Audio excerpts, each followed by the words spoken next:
They're like tiny bubbles popping off the enormous ritual domains. The majority of them that swarm in the thousands are only a few billion kilometers wide. These are the exact strength levels many of the outer guards held.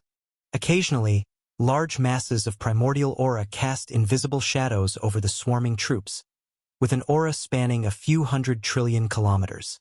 They share a similar strength to the first blood we just fought. They aren't in range of my mana-based senses, only the outer reaches of my mind, so nothing shows up in my system yet. Maria and I don't change our course at all and head toward the closest ritual domain nearby. There are small popping sensations that ripple in the forest below, as more and more outer guard squads are torn apart and killed by the pressure of our auras. The 90 or so that got caught up in our initial wave have all perished, and now the further we travel, another dozen or so get into range every second we stay in the air. I feel the constant flow of high-quality ether in the air streaming upward. There are visible tendrils of white energy, like reverse twisters, pulling up all of the ambient ether from below into both mine and Maria's pools. Along with the natural clouds of ether, and with the purple and black essence from the outer guards that flows up our auras into my corruption, there are trillions of fractured glyphs per millisecond that are digested by Maria's source resin. Upon closer inspection, they're mostly from the ascended demons, whose kill count is well into the millions now. They do not stand a chance, and don't even struggle like the outer guards, they just explode into white glyphs and mist. By the time we're floating high above the next ritual domain, I'm certain we've killed over 200 outer guards. When I open a hole in the top of this domain's dome with ease, and our aura pours in, even more demons instantly die on the spot. We pinpoint the ritual site and fly downward without bothering to look anywhere else. Every single primordial tree in this domain basks in our primordial aura like we're saviors, and another billion or so worlds link to my worldwide connectivity system. The exponential change in our power from moments ago is almost unbelievable. When we touch down, as a red half-demon and blue sparkling angel in the center of another bright white temple, the inheritance ritual begins to automatically start up again. There isn't a single living demon left in this domain, so there are no other witnesses but the trees to see the pillar of leftover primordial aura from the dryads that is released from this ritual site as well. When all of the leftover demonic glyphs pulse into us at once, our souls are strong enough to withstand the impact this time. There is some cracking, but our consciousness does not leave our bodies to another dark plane of existence to cope with the intensity. There are no visions or special events this time either. The ceremony is over in just a few seconds. I feel more glyphs rising to the surface of my soul, my vibrations strengthening, and my primordial aura's depth and range increasing. However, there is no astronomical shift like last time. I only feel that our power has been increased and saturated slightly more, and moved up within our current potential. Our comprehension and maturity of glyphs have increased a lot, but I feel as though sitting and cycling ether for a few days in isolation could have produced the same result. Every bit of extra strength counts. Hitting every domain site will be far more impactful than just absorbing ether from the air. Maria remarks out loud, as she can hear my thoughts and feelings of dissatisfaction from the underwhelming second ritual. I nod, and both of us jump upward out of the crumbling domain site of now black and empty pillars. When we leave through the same hole we left in the roof, countless white strands of ether connect us to the domain inside, as we're still absorbing all of the ambient ether in the air, making sure to leave some behind for the trees. We stop just above the top of the dome, leaving an opening to finish the job, and my mind races as the seconds pass. It feels like an eternity as I can feel thousands of primordial auras flying our way from many directions. It also gives me a moment to realize something about the ritual domains. They give off a similar aura to the First Bloods, in that they're significantly stronger than the others around them.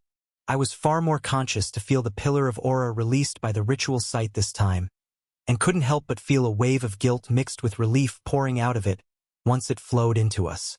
My best interpretation for this feeling is that the consciousness behind the ritual sites never wanted the demons to hold them all for themselves, or be stolen and used in this fashion. The relief must be a mixture of being freed from its curse, but also the fact that holders of the Creator's legacy found it. This is a similar feeling I get when touching all Dryad glyphs in general. though I can tell that each of the trees in this domain all hold a single entity in each of them. It is one ancient dryad per tree. In that wave of aura from the ritual site, it was still hard to tell if it was many or one. The longer I think about it, the more a visual comes to mind of thousands of dryads standing together, and one that is much older and stronger than all the rest holding them together as one. They sacrifice themselves through a much different process than the trees, one that is far more intense and irreversible. As this wave of realization hits me, knowing that the unnatural increase in our primordial aura is from this sacrifice, Maria's words snap me out of it. More first bloods. Incoming. She pulls out her soul sword, and at the same time we close the opening in the domain below us. Now flying at us from the direction of the next ritual domain that we were going to travel to, the first major wave of demons comes at us. Four enormous demons with the same invisible armor hugging the edges of their demonic forms tight. High noble vibrations pour out of them, and nearly 400 outer guards trail behind them. They're close enough that system messages pop up in my mind, showing that each of them is over level 1 million just like the one we faced alone. Their armor is just as strong, they have buffs and skills at the primordial grade 2. Each one of them is just as strong as the first blood we had to put every drop of our power into defeating less than a minute ago. However, there isn't a single bit of fear in our auras. Instead, there is indifference, like they are just another opponent to cut down. I activate my two newest abilities. First, Primordial Defense, pulling in all of the excess aura in the atmosphere to create a rippling mirror-like barrier around my soul. It is paper-thin, but holds the same amount of aura that was just covering a 30 quadrillion kilometer diameter moments ago. Second, I raise my right hand and activate my primordial grade demonic energy manipulation. The demonic essence inside my coiling corruption becomes stimulated and saturated with primordial aura bound just as tight as the defensive technique wrapped around my soul. Maria allows a constant flow of high-quality ether to pour out of her pool, and it stimulates source resin in her wings and sword. The entire forest around us lights up with a rainbow-colored glow and drops in temperature as blue glyphs form all around her. Check latest chapters at novelfire.net. We both step off the air behind us and close the gap between us and the first blood faster than they can even react. My whole body beneath the primordial defense glows red-hot with fire and invigorated glyphs. The only off-color is in my fist, as it's covered with a large portion of the corruption from the demon's core. I quickly find out that the abilities I activated were absolutely overkill. On impact, the primordial aura surrounding the first blood I hit is vaporized, like popping a fragile bubble. When my fist makes contact with its actual demonic form, all of its vibrations are instantly overwhelmed and dominated. Tendrils of primordial corruption burst outward and seep into every cell of its being. The demon is blind and paralyzed by the shock before my fist even hits its cores. When they shatter to pieces, it's far too late for it to react. The first blood explodes into countless pieces, and my fist keeps moving forward to slam into the first blood's chest behind it. This one's eyes at least widen, and it tries to summon a counterattack, but it's killed just as fast. To my side, I watch an enormous blue angel slice through two first bloods with her diamond blade. There is no resistance at all in her strike. She swings her blade upward to follow through like this is a leisurely practice swing. The shockwaves of this massacre kills every single outer guard that followed their leaders into battle. Streaks of red and blue keep moving forward toward the next ritual domain as notifications ring in our ears. At the same time, the vague outlines of similar groups of forces converge on us from other domains further away, unaware they are marching toward certain death. Level up, X136392. Level up, X92001. Level up, X50944. Level up, X39872. Use absorption. Skill. Telepathy. Grade. Primordial. Yes. No. Use absorption. Buff. Primordial resonance. Yes. No. A few notifications float to the front of my mind. There are many others, but they get drowned out and pushed aside. I press yes to accept everything, and don't even bother to take a deep look at my status despite my level surging into the 7 digits. reaching LV 1155441. Waves of primordial aura and high royal vibrations ripple through me. The new buff and skill increase my overall comprehension and strengthen the growing connection between the system and primordial aura. I even see a dim, rank-up light in the back of my mind, but it's extremely heavy and slightly intimidating. While the base color is white, there is an extremely dense primordial seal saturating it. I can instinctually tell pressing it would not be a simple process. So, instead, I stare straight ahead toward the next ritual site. Maria and I look like gods of death, as our pace of flight through the air doesn't even change. Millions of colorful tendrils of energy siphon the remains of these 4 first bloods, and the hundreds of outer guards in the vicinity, into our souls. Dense divine threads, pure high-quality ether, demonic essence, and waves of high royal vibrations are extracted from our enemies and become part of my power.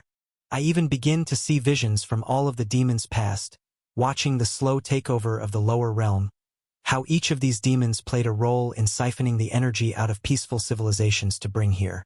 My ether pool grows in size with every memory, and I feel as though I'm holding more parts of the past in my soul with every one that passes. Maria lets her blade fall back into her storage, and I retract all of my corruption back to evenly flow throughout my body. I deactivate my primordial defense as well, realizing it was not even necessary. I could have done more than enough damage on those first bloods without it. My primordial aura floods outward again, and touches hundreds more trees now that we've flown further into the garden. It feels like every breath I take, an absurd amount of power flows into me. My perception range is increasing by hundreds of trillions of kilometers every few milliseconds, and more glyph imprints are being stimulated as the glyphs of these 4 first bloods are digested. Maria and I share a thought process through it all, and it feels like we're in a constant state of enlightenment, with no sign of it stopping anytime soon either. In fact, it doesn't. Over the next minute or so, we set our sights on multiple ritual sites and conquer them all. We hit 5 more, making the bright white stone pillars crumble to black drained rubble. Thousands more primordial trees pledge their loyalty to us, and we create a semicircle-like ring of perception around the entire center of the primordial garden. I can feel half of the ritual sites completely under our rule. When spectating through the trees, even when we're not there, I can see everything as clear as day like we are. All of the worlds they're linked to bring my total connected worlds in the lower realm just over 84 billion. There are 16 more First Bloods that attack in groups with over 2,000 outer guards trailing behind them as well. The death toll of the scattered ascended demons reaches the tens of millions. They all die the same, like powerless insects. I watch some of the First Bloods try to avoid our attacks using interesting teleportation techniques and even body double distractions, but when faced with overwhelming power, none of it works. We don't have to get creative at all. A single punch or slash of the sword kills them on the spot. So many notifications pile up in my mind. Level up, X21299. Level up, X19530. Level up, X15008. Level up, X13316. Level up, X10001. Level up, X8992. Level up, X7750. Level up, X5878. Level up, X5050. Level up, X4589. Level up, X3720. Level up, X3201. Level up, X2414.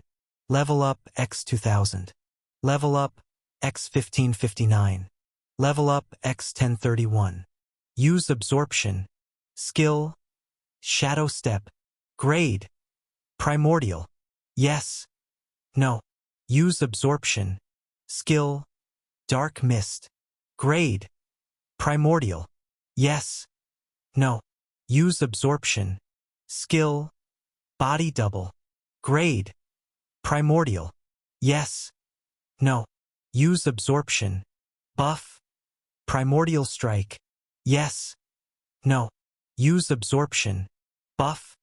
Primordial infusion. Yes. No. I press yes to automatically accept everything that comes my way, and realize the level ups are slowing down as I reach LV 1280779. All of the first blood demons seem to be around the same level as this, so less and less gains come in after each kill. We hardly gain any noticeable strength after killing demons. However, there is still an incremental change that increases our primordial aura and glyph strength after conquering the ritual sites. So, completing the second half of the ring becomes our only focus. I can feel that there is a domain in the center of the ring, but every time I think about flying in closer to it, my instincts yell at me to turn away. I've seen exactly where it leads from looking into the collection of memories that have accumulated in my mind. There's no doubt that this is where the Tree of Life, or at least what remains of it, stands. The one that keeps recurring in my visions. Yet, with it is the Imperial family head. While I feel an unbelievable amount of raw power pouring into me, there is one thing that I don't have. It is arguably even more important. That's information. In every memory absorbed by the Outer Guards, and even the First Bloods, no real data is left behind about their king. If anything, I've seen more about the Overseer from digesting the demon's legacy than I have about the Imperial family head. This royal family head that rules the purple zone of the upper realm is still a total mystery to me. At the far edge of the primordial garden in an isolated domain, perfect visuals of the massacre of ancient demons is on full display for two captivated viewers. It plays in real time next to the vibrant imagery of a newly sprouting primordial tree breaking through the cyan zone into the empty blue zone. Then dozens of other live events following the generals, commanders, knights, and admins are showing below this. We're in circles around the image displays with eyes open wide with surprise and clear unexpected joy. You were right. The First Bloods are no match. Jay and Maria are really the strongest in the purple zone. Nothing can touch them now. The bright white elf's eyes watch demon after demon explode into raw energy and be absorbed by the blue and red humanoid masses. Their eyes dart down to the other images that show up in the strange circular rift, but watching 20 quadrillion-kilometer-wide ritual domains be drained of their ether in seconds one after another is far more awe-inspiring. Ember stays silent, watching with an extremely sharp gaze. Every ritual domain that crumbles to black stone actually makes the former grin he wore fade from his face. A very serious aura flows throughout the domain they're in. He stands up, turns around, and walks away into the forest, leaving run by the rift. The elf begins to open their mouth to ask where he's going, but Ember raises a hand and shakes his head. I need a moment to prepare in isolation before we run out of time. Jay and Maria may seem unbeatable to you now, but you're wrong about one thing. They are not the strongest being in the purple zone. It is not even close. In a moment, they're going to need all the help they can get. In the demonic realm, a small group of outer guards wielding primordial auradense weapons look up to the sky. The imagery of a jet-black dragon and an enormous demon looms above them. The teams were expecting a few lingering nobles to fight back, but when they all poured out of the imperial family's throne and massacred the realm, they were faced with no resistance at all. Pluto had already strategically dismantled the remaining Morvale and Vermilion family armies over the last few years and killed all their nobles. At first, they believe these missing demons are what must be attacking them from the sky, but it becomes clear it is something far worse when a thick invisible aura pours out of their enemies. Who are you? State your name and generation. One of them calls out from below. The pressure of immense aura flowing off these black shadows in the sky starts to make them shiver. Some of the mindless marching demons caught up in the shockwave of Pluto and his dragon ranking up actually explode and die on the spot. None of the faulty armors have been taken advantage of here yet, and a larger percentage of them are still among the crowds. Pluto wastes no time and forms demonic energy-infused spears of earth magic in both of his palms. His dragon screeches, and a dark brown and black ball of energy charges up in its mouth. Both of them bend reality around them with extremely strange waves of primordial aura that should not be possible to wield at this level and era in the lower realm. One of the other outer guards that stands behind his leader whispers to himself, "Could it be First Bloods? I don't see any infused armor. That aura is coming purely from their souls." Before any of them have a chance to hear a reply, semi-transparent spears of stone collide with two of the outer guards' heads right between the horns.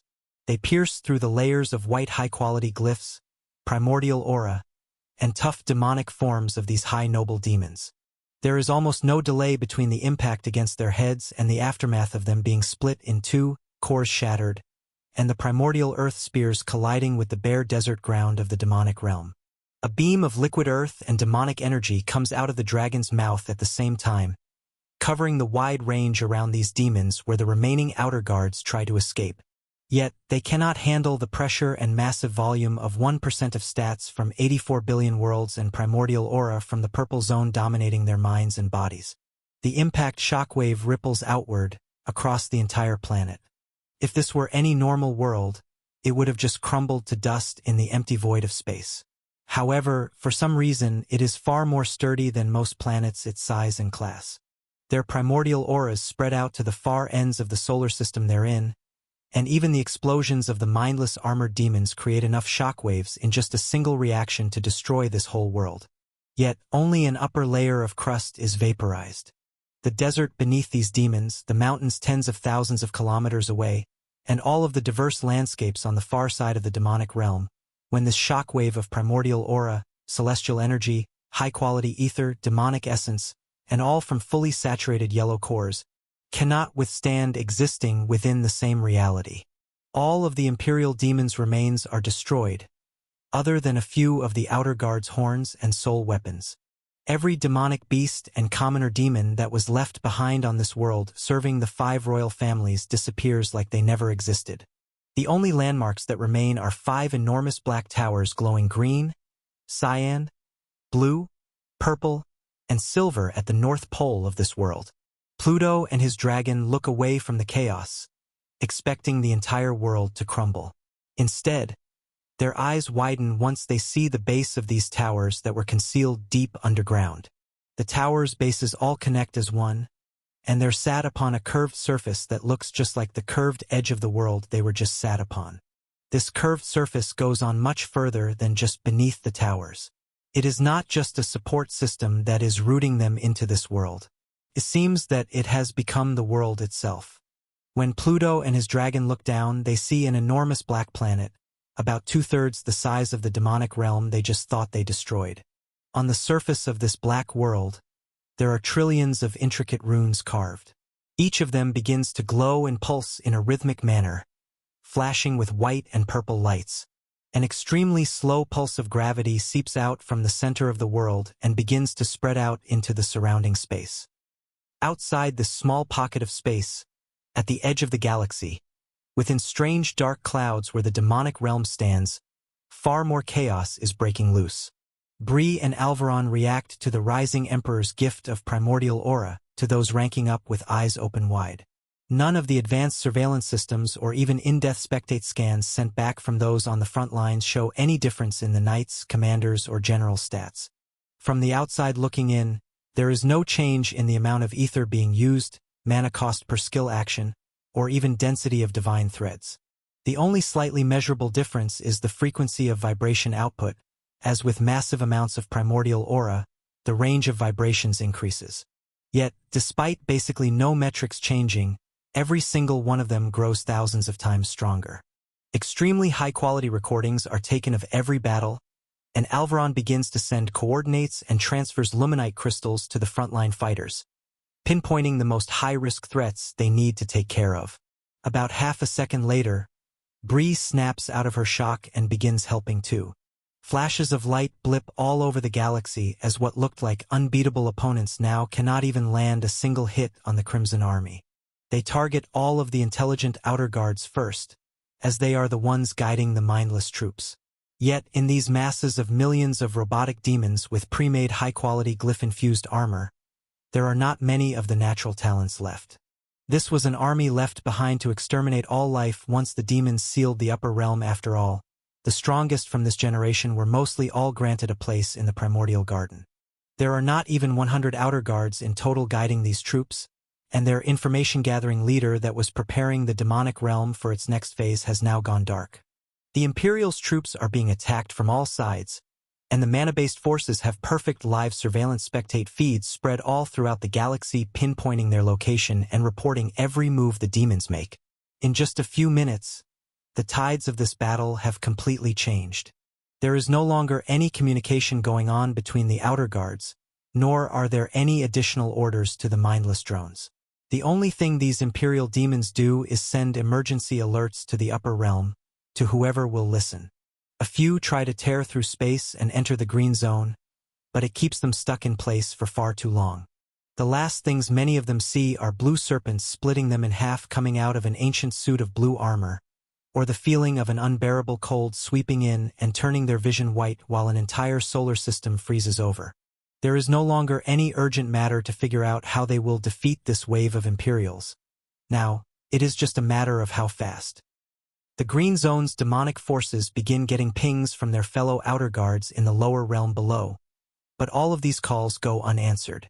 An invisible swordswoman, an obsidian black archer, and a jade-green goblin queen dominate the zone. Their primordial aura pushes outward to the edges of the green zone and begins to saturate everything it touches. When it flows through all of the Citadel defenses and through all of the citizens of the zone, it actually feels pure and invigorating. They all simultaneously are being granted a small dose of primordial aura themselves from the weaker soul tie they have with the Rising Emperor. Everyone that shares this common link can survive through this wave of power like it is nothing but warm air. The demonic forces that have come here to kill them all, on the other hand, face a catastrophic attack. The three generals don't let up after killing their first outer guards. They immediately target more. Only about 15 in total even made it up to the green zone. The rest are mindless robotic demons that die from exposure to this aura alone. NW novel chapters are published on novelwhiteconcave-sided-diamondfire.net. The green zone turns white with high-quality ether residue, but this does not slow Ava, Ari, and Raven down. Less than a second after the first kills, they land kill shots on another set of outer guards.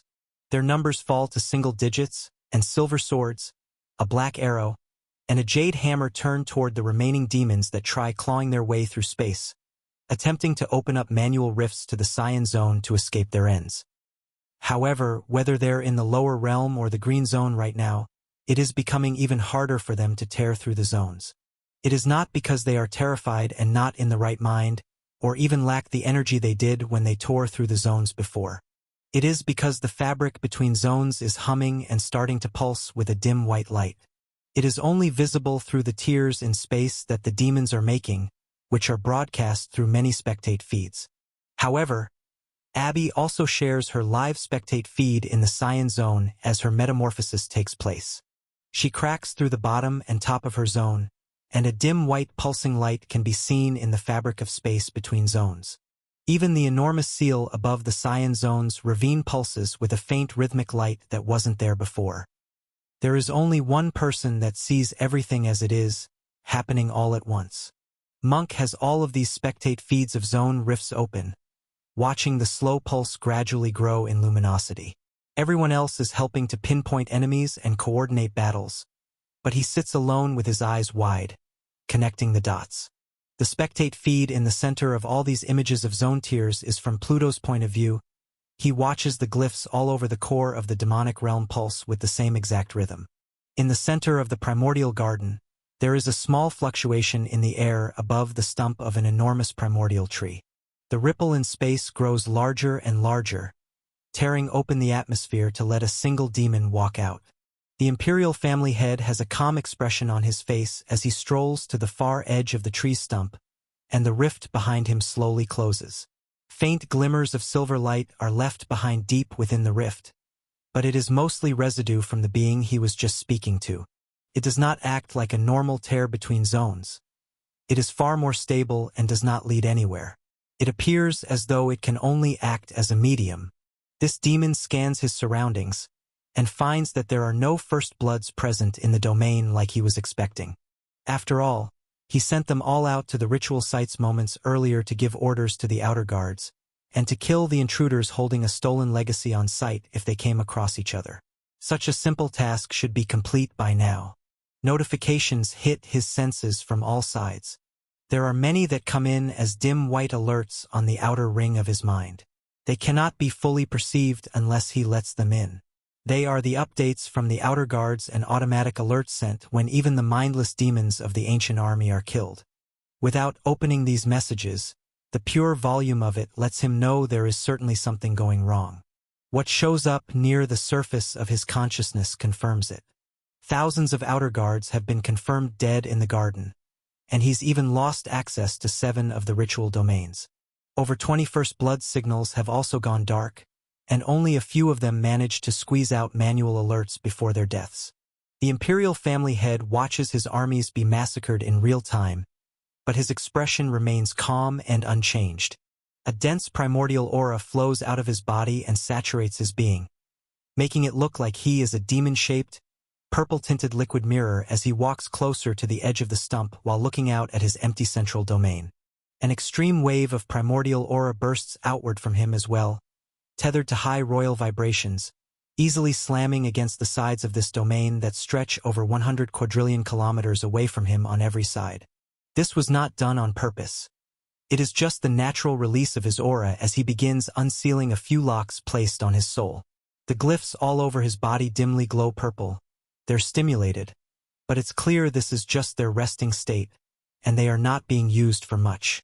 The dense primordial aura that saturated this demon's body also does not appear to dissipate. He stays wavering like a glass demon, even with his aura bursting outward. The Imperial family head is not concerned at all about the First Bloods or Outer Guards, because in the center of his mind, he watches the demonic realm pulsing slowly, activating many glyphs left behind during his generation. The sealing is now in process. There are no longer any losses that could affect the end result. Kill my armies if you wish, but you have already lost, he calmly states to no one. Only a growing smile shows on his face as he stops at the edge of the stump, then sits down. The Imperial family head stares forward at a single point in the domain barrier and waits. In the lower realm, this black planet that glows with trillions of demonic glyphs is being watched closely by Monk. After his initial shock and awe, he immediately opens up a telepathy channel with the admins. You all need to see this, he yells without any warning and sends links to all of the live feeds he's collected, zooming in on many of the pulsing phenomena with shared rhythms. Monk does not wait for a response. He just looks back at the live images. His eyes are wide, and he borrows the maximum stats his commander roles can grant him to increase brain function. At the same time, a warm pressure grows in the depths of his soul too, just like the fighters on the front lines. They all have extremely flashy reactions to this power, but Monk's adaptation is far more subtle and calm. He does not have any greater forms active, and he is not even being physically active. He only uses his mind. Similarly, both Bree and Alvaron have exactly the same result take place. They are not moving, but use all of their mental power to focus on the lower realm at large. Slow mutations start to appear, but none of them are aware of this invisible force making the potency of their thoughts far greater and full of depth. Monk hears notifications back from the two of them about getting more eyes from elites and knights on the scenes to get better angles and data, but his full focus has returned to the black planet that was once the demonic realm. His mind processes the glyphs in front of him faster and faster.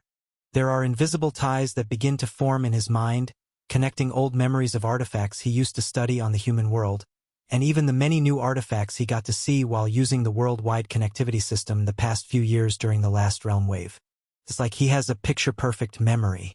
Every single symbol he's ever seen floats to the forefront of his mind, and connections of their meanings start to form that he never pieced together in the past. He always had the information in front of him, but they were scattered all over the galaxy and lost behind dozens of layers of separation in connecting the translations. What should take archaeology teams and entire races thousands of years to unravel, he is connecting every millisecond. All of the other notifications in his mind blur away. The only thing he reacts to are new angles of live feeds shared to him by admins or members of the Crimson Army as he falls into a flow state that cannot be broken. Luna is transferred to a luminite crystal from Alvaron directly. Over the course of this invasion, many crystals have been sent to her to check on fighting grounds and gather data on demons' locations. However, this white stone is different.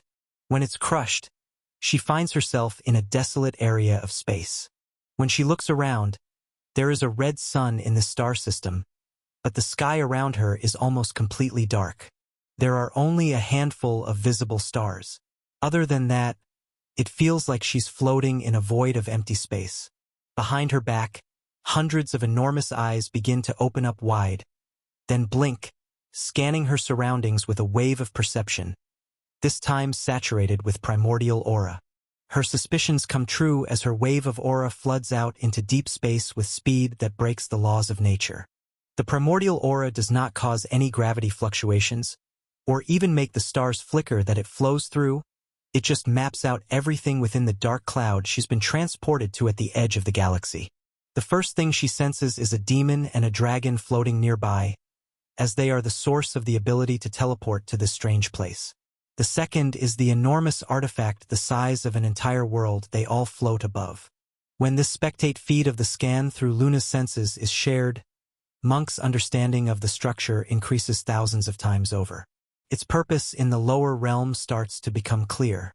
Every time the black planet pulses, there are extremely faint waves of primordial aura that flood outward.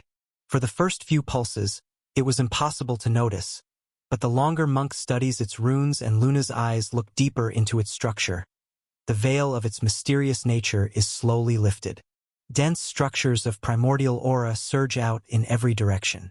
A large majority of them seem to be colliding with the edge of the black mist that conceals this artifact away from the rest of the lower realm.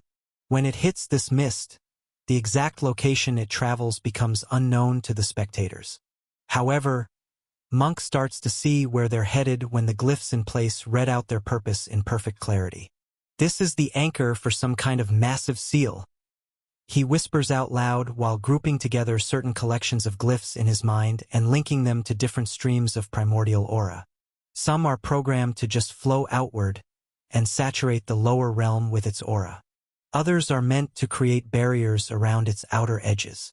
A few even move in a direction that is very hard to comprehend to the mind of a human living in the lower realm. The aura bends through space to link to higher zones, seemingly disappearing. Monk and Luna both lose track of these streams, but the data is sent to the administrators to interpret. Alvaron does not possess the same creative nature that Monk is able to produce in his psyche, but with all of the data laid out plain and simple, this admin does far more logical computations faster than any living being in the lower realm can carry out. All this Mind Flayer needs are some leads and simple labels from Monk of the glyphs names and use cases when put together. This entire structure is picked apart in seconds. Instead of being fascinated by the glyphs themselves, Alvaron becomes infatuated by the way primordial aura is reacting with the rest of the realm. During this whole demonic invasion, this invisible aura has been reported over and over, but there were never any clear data readings. Alvaron had to take the fighters at their word. Now, there is primordial aura flowing through them, and a mutation is taking place that allows Alvaron to sense it in its semi-physical form. It shows up like a strange liquid shadow, only making itself denser in the presence of strong vibrations, where a being's will is exerted on reality around it. There is no reaction to mana usage, nor is there any difference in its fluctuations when divine threads bend gravity. It is a strange phenomena that seems to only be present in the minds of the users. The source of this content is novelfire.net. That is, until the battles of the knights, commanders, and generals carry on and their every move is studied closer. Not only is this bright yellow monster floating alone on an enormous world, watching these fights take place live, but it is re-watching them millions of times over in the back of its mind to understand the data better. At first, all of the knights' actions are watched, and even some of the visuals from the green zone are studied. But soon it becomes clear that the best data is being recorded by the two commanders Fisher and Lydia. In some star systems, there are billions of eyes watching, and the effects of primordial aura on those around them are studied as the battles progress further and further. These two only target the outer guards, while the knights are more keen to fight the mindless drones. The clash of active primordial aura in the outer guards against the water and ice-wielding swordsman and swordswoman is fascinating. After every major kill, there is a noticeable increase in the potency of their primordial auras that coincides with the increase in their wills. It spreads their influence outward, but a second phenomena actually makes this invisible pressure seep into the system itself. It is incredibly hard to sense, but their souls are beginning to claim this gifted primordial aura as their own, and it's starting to bond with even the system text that connects them through the complex system created by the rising emperor. This shatters a glass ceiling in Alvaron's mind, and a moment of enlightenment bursts through this ancient creature. The vast web of soul ties that spread all throughout the lower realm appear crystal clear, and the thick streams of primordial aura pouring out of the black planet also begin to make far more sense than before. At the same time, a red-haired dragon in human form sits alone at the other side of his private domain. Rin slowly floats around the rift, waiting patiently and watching the events of the outside zones, and occasionally glances in the direction Ember left. His eyes are closed, but there are faint traces of silver light that flicker beneath his eyelids. A constant steady stream of primordial aura flows out from beneath him and disappears as it phases through the thin barrier between the purple and blue zone. This aura pours into the blue zone undetected. Even the sprouting leaves cracking through the floor cannot sense it as it collides with the only structure remaining in this zone, the silver reactor that was once at the seabed of the celestial ocean. Once his aura touches this reactor, it phases through the zone seamlessly again to bounce down to the reactor in the Cyan zone. The same thing happens, letting it flow through the fabric of reality, and even ripple through the unbreakable barrier in the ravine. The aura breaks into two concise streams as it flows into the green zone. The first pours into the fortress, and easily finds a small artifact he left behind in a small black box. The second stream collides with the reactor again, and beams its way into the lower realm. It easily finds the cloud of dark mist at the edge of the galaxy, and pierces through it like it was never hidden.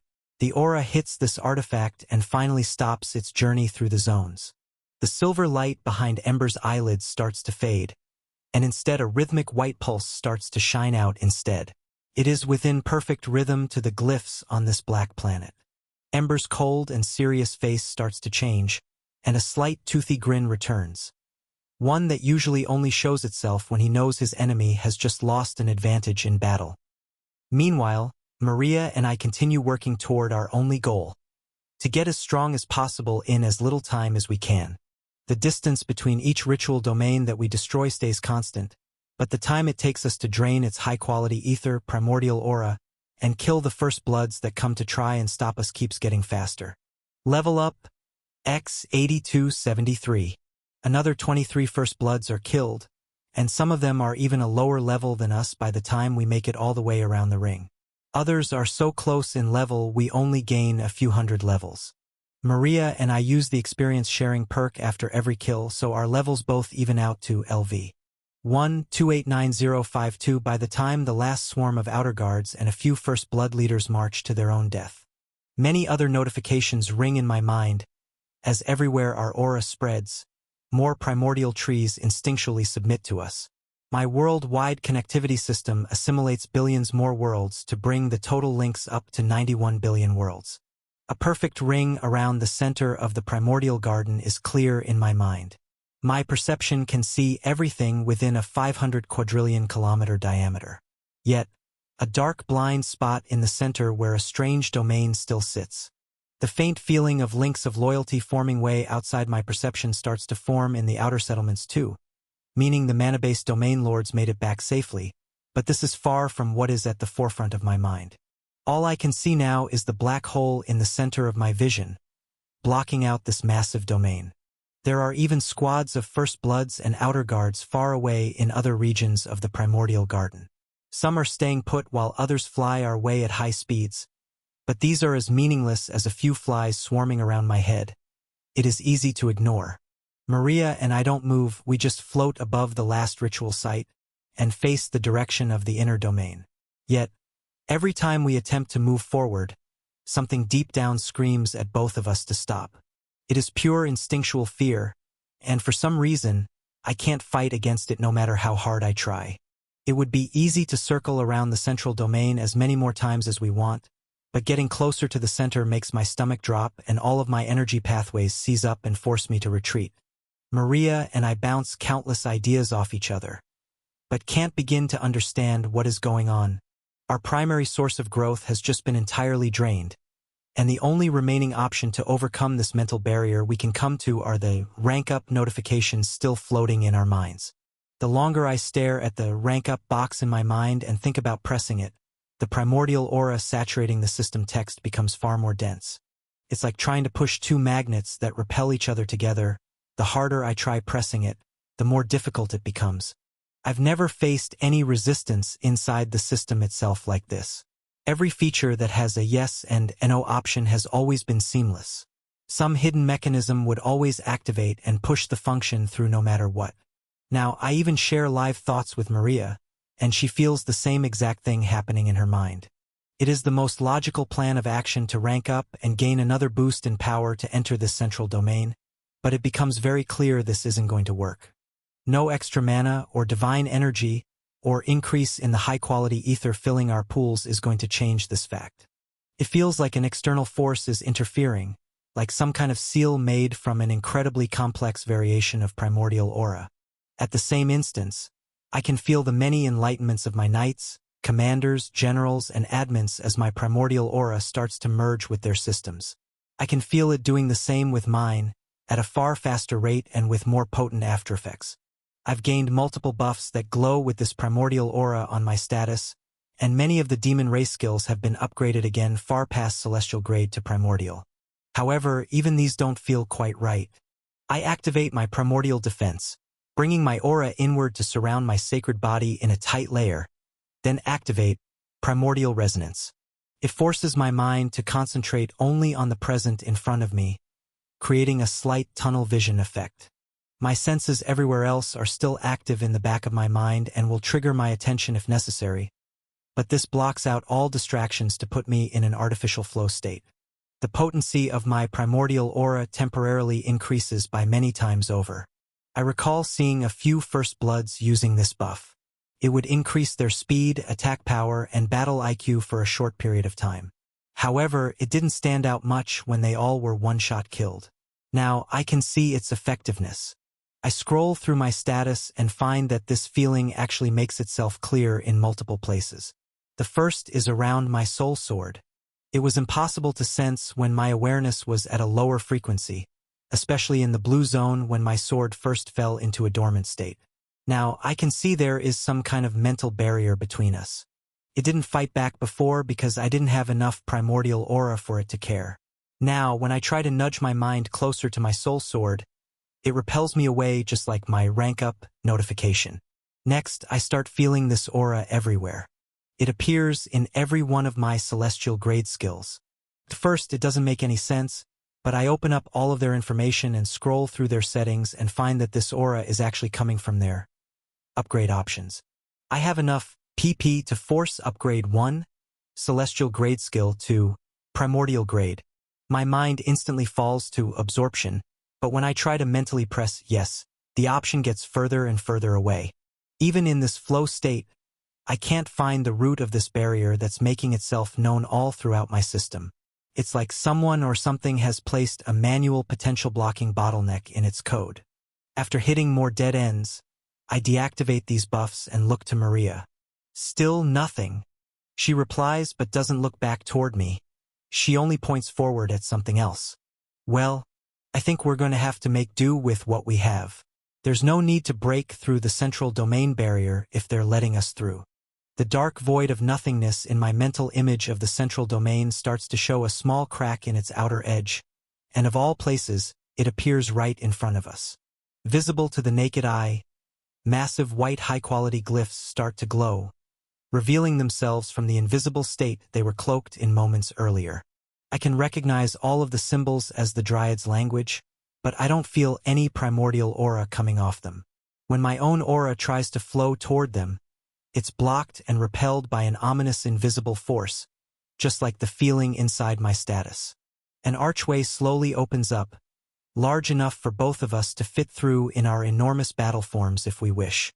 Yet, there is no one greeting us on the other side of the opening. My eyes are sharp, and corruption pools up in my fists while Maria pulls out her blade. But it is for nothing. The only thing revealed behind the archway is an empty forest filled with ascended demons and primordial trees. I can see them clearly, white blurs of demon-shaped light flying through the forest. Yet, I can't sense the primordial trees at all. It's like a window was opened up into the central domain, inviting us in, but I can't sense anything inside.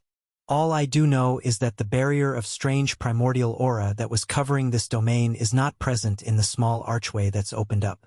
If we move forward now, we could easily make it through.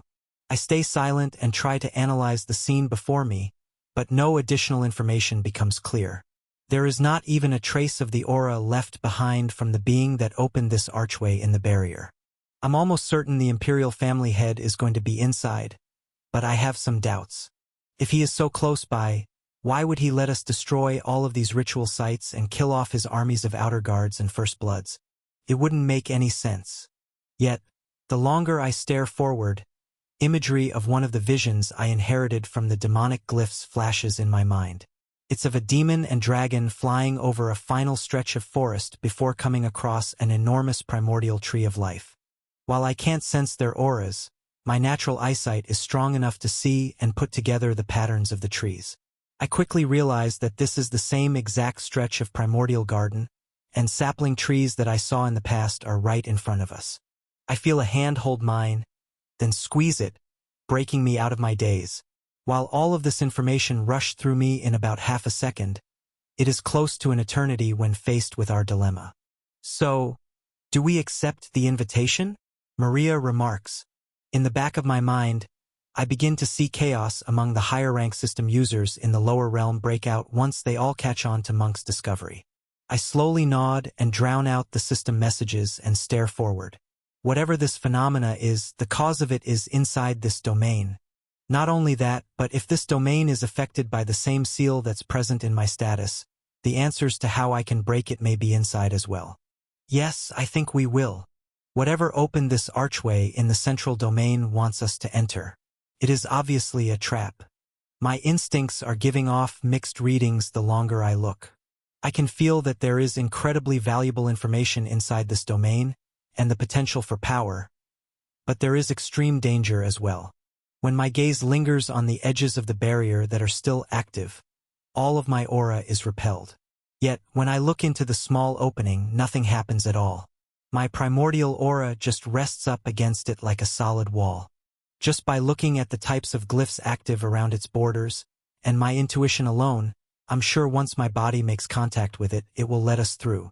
All of my energy pathways increase in effectiveness as I fall into an adrenaline-like fighting state. I can still feel the aftereffects of using primordial resonance. For a few seconds, and my natural aura begins to replicate it. As Maria receives my memories, her primordial aura starts to rapidly fluctuate and do the same. Both of us fall into a hyper-focused state while slowly floating forward, ready for anything. Our focus gets more intense the closer we get. Our primordial aura even compacts inward similar to my primordial defense buff, making all of our senses even more potent as the pressure increases. Neither of us even dare to breathe as we make contact with the invisible layer of air where our primordial aura stops. Just as I thought, our bodies slip through without any resistance. Yet, my senses of the primordial garden below do not become any better. The atmosphere we float into is extremely strange. My primordial aura doesn't feel like it's being suppressed, but it definitely is. There are massive primordial saplings right below me, and I cannot even feel them with my aura. It's like the invisible layer of film that allowed us to enter this domain is wrapped around our bodies, allowing us to view what is in front of us, but not sense it or interact with it for some reason. Despite this, we still float forward. I use my memories inherited from the demonic glyphs to recall the direction to the center of this domain. Get full chapters from novel fire.net. Out of my peripherals, I see countless glyphs spinning, and the edges of the archway slowly closing back up. This is our last chance to leave, Maria whispers. It may be our last chance to enter too, I reply. The longer we move forward, the more I'm certain that there is no way we could have cracked through this barrier relying on the help from the Dryad's glyphs like we did before. I believe you're right. Maria nods after a moment, and the barrier shrinks to a small hole, then fully closes behind us. Without my primordial aura and high royal vibrations giving me any feedback on our environment, all of my other senses start to heighten naturally. Similar to how one's hearing or sense of smell heighten in a dark room. My eyes begin picking up the intricate movements of all of the glyphs closing up, and simultaneously begin to spot ascended demons flying through the trees in the distance. They don't look like they're headed toward us. They appear to be flying about on their own, uninterested in our entry. My divine threads become one of the strongest pulls on reality around me, and I can feel the purple strands attaching me to space wherever my true purple core moves. The intricate movements of my corruption and bright red ethereal flames that flow around my sacred body all begin to deepen their meaning in my psyche. Then, best of all, I start to notice the slow pulsing and flashing of my glyph imprints. They seem to fluctuate depending on my train of thought, or how fast I move, or what other energy sources I tap into and activate in the moment. They're extremely sensitive, and react like a moving portrait of my mind and soul on the outside of my body. However, the more I watch them, the more I realize that they don't only react to my thoughts and actions, they react to what I see and the energy sources around me. When Maria makes sudden movements, or even has potent thoughts, certain glyphs of mine rise to the surface or glow with higher luminosity. In just a few seconds, as we peacefully float over many primordial trees, I feel a collection of my glyphs start to glow with a dim light for the first time. They're very deep down, and have not ever been stimulated before. It's impossible to see what they're reacting to, because my primordial aura can't sense out far enough to even see what it is. Yet, the closer we get to the center of this domain, the brighter they start to glow. All of these symbols that are glowing are of a language I can't fully comprehend. None of the demonic glyphs I've absorbed have a counterpart to them. It's equally ominous and invigorating. I'm certain this is what my instincts were pulling at before, but had no tangible proof to see why. Maria's imprints are reacting in the same way. Even without my memories of these trees, we could still easily make it to the center just by following how brightly these inner glyphs glow. This growing warmth only makes our focus and alertness even deeper. My comprehension of glyphs increases many times over in the next 10 seconds or so as we fly forward through this domain. It is peaceful and harmonious to watch the millions of flickering patterns cover the outside of my soul, and start to truly understand why they're reacting the way they do. This moment of tranquility allows both of our ether pools to settle and finally digest the enormous amounts of high-quality ether we've absorbed from the ritual domains. Despite being in such a tense environment, unaware when or how the being that let us in here will make themselves known, it feels like we've just let out a long breath of air we didn't even know we were holding in. Quite the leisurely stroll you two are taking. If I were in your position, I don't think I'd be so calm. A silky smooth voice echoes in our ears. It sounds like the central domain itself is speaking to us. I cannot sense where it's coming from, or how these words have been transmitted into my mind, but strangely, there is no killing intent that comes with it. I strengthen the corruption around my fists, and even wrap my vitals in it while looking around. Maria's eyes are sharp off in the distance, sparkling with the same light as her sword. However, it's useless without primordial aura. Please come stay a while. I'm the one who let you in. We are civilized, aren't we? Don't you want to chat face to face? The voice echoes in our minds again. Both of us look around, but sense nothing. We float back to back and do a full scan of our surroundings, but there are no threats. Not even the ascended demons that float below us in the forest react to these words. It makes me believe this is a targeted telepathy wave of some sort. Comes again before I have any time to think of how to track it. There's no need to work so hard to find me. You were already on the right track. You're so close, thieves of the Creator's legacy. Come. I want to see up close what the Overseer has been worried about for all these passing eras. I don't sense anything special about you two. This calm and smooth voice continues to sound out in our minds, with no trace of its source. Even though it's clearly an enemy, and moving forward is exactly what they want. The glyphs deep in our souls pull us to move forward with warm glows as well.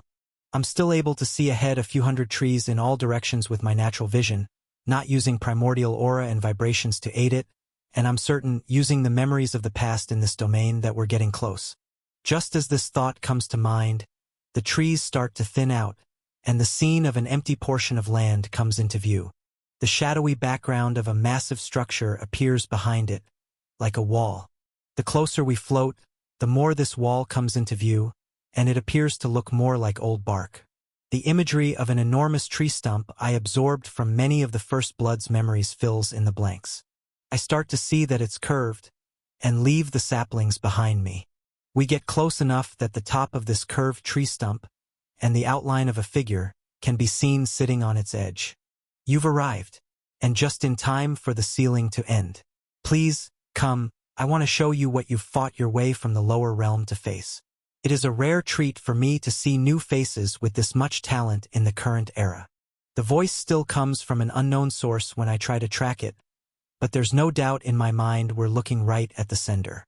Both Maria and I stop in midair a good distance away from the tree stump and slowly float up higher to be face to face with this entity. I can't properly see who exactly it is, as there is an invisible barrier around them, but it is in the shape of a demon, and one I recognize from the many memories of the First Bloods. All of them had strange seals on their souls, deleting portions of the past, but I was strong enough to brute force my way through some of them. This body shape, demeanor, and even sitting stance and position he chooses to make when facing us, they're all exactly what the Imperial family head would do. We halt in front of the demon, far enough away that I still feel moderately in control, but close enough that we're definitely putting ourselves at risk. The only hope in my heart that this isn't a pointless death trap is the fact that the glyphs on the inside of my soul are burning so white-hot that they almost hurt. Whatever they're trying to resonate with, it must be in this stump of a tree. I love those confident eyes you have. You have no idea what you've done, bringing me even more of the energy from the zones below. It saves me the trouble to do extra cleanup before the sealing. Comes from the voice again. This time, the invisible demon in front of us slightly moves his head. I can see oily, rainbow-colored glimmers of light as the primordial aura around him shifts. But other than this, I still have no way to see through it. My eyes are glued to the demon, but Maria speaks back. What about killing thousands of your outer guards and dozens of your First Bloods? Do you not care to save them as their king? There is a silence between us, but the invisible figure only shrugs. What do I care? None of them can last longer than a few minutes without dying under my aura. I have to place seals on them like you if I ever want to talk face to face. The demon stands up, and the glistening aura around him shines much more with the movement. Both of us reflexively shift our stances and float backward a few trillion kilometers, but the demon only lets out a sigh and starts pacing slowly across the edge of the trunk. If anything, I'd like to thank you again for that. Now that the lot of them have been thinned out, they'll be even more loyal. And King? Is that what they still call me? I'd rather they called me something more fitting. Maybe their father, or better, their god. The demon walks around leisurely, hardly even looking our way. My heart beats faster, as this was not the kind of demon I thought I'd find in the center of this zone.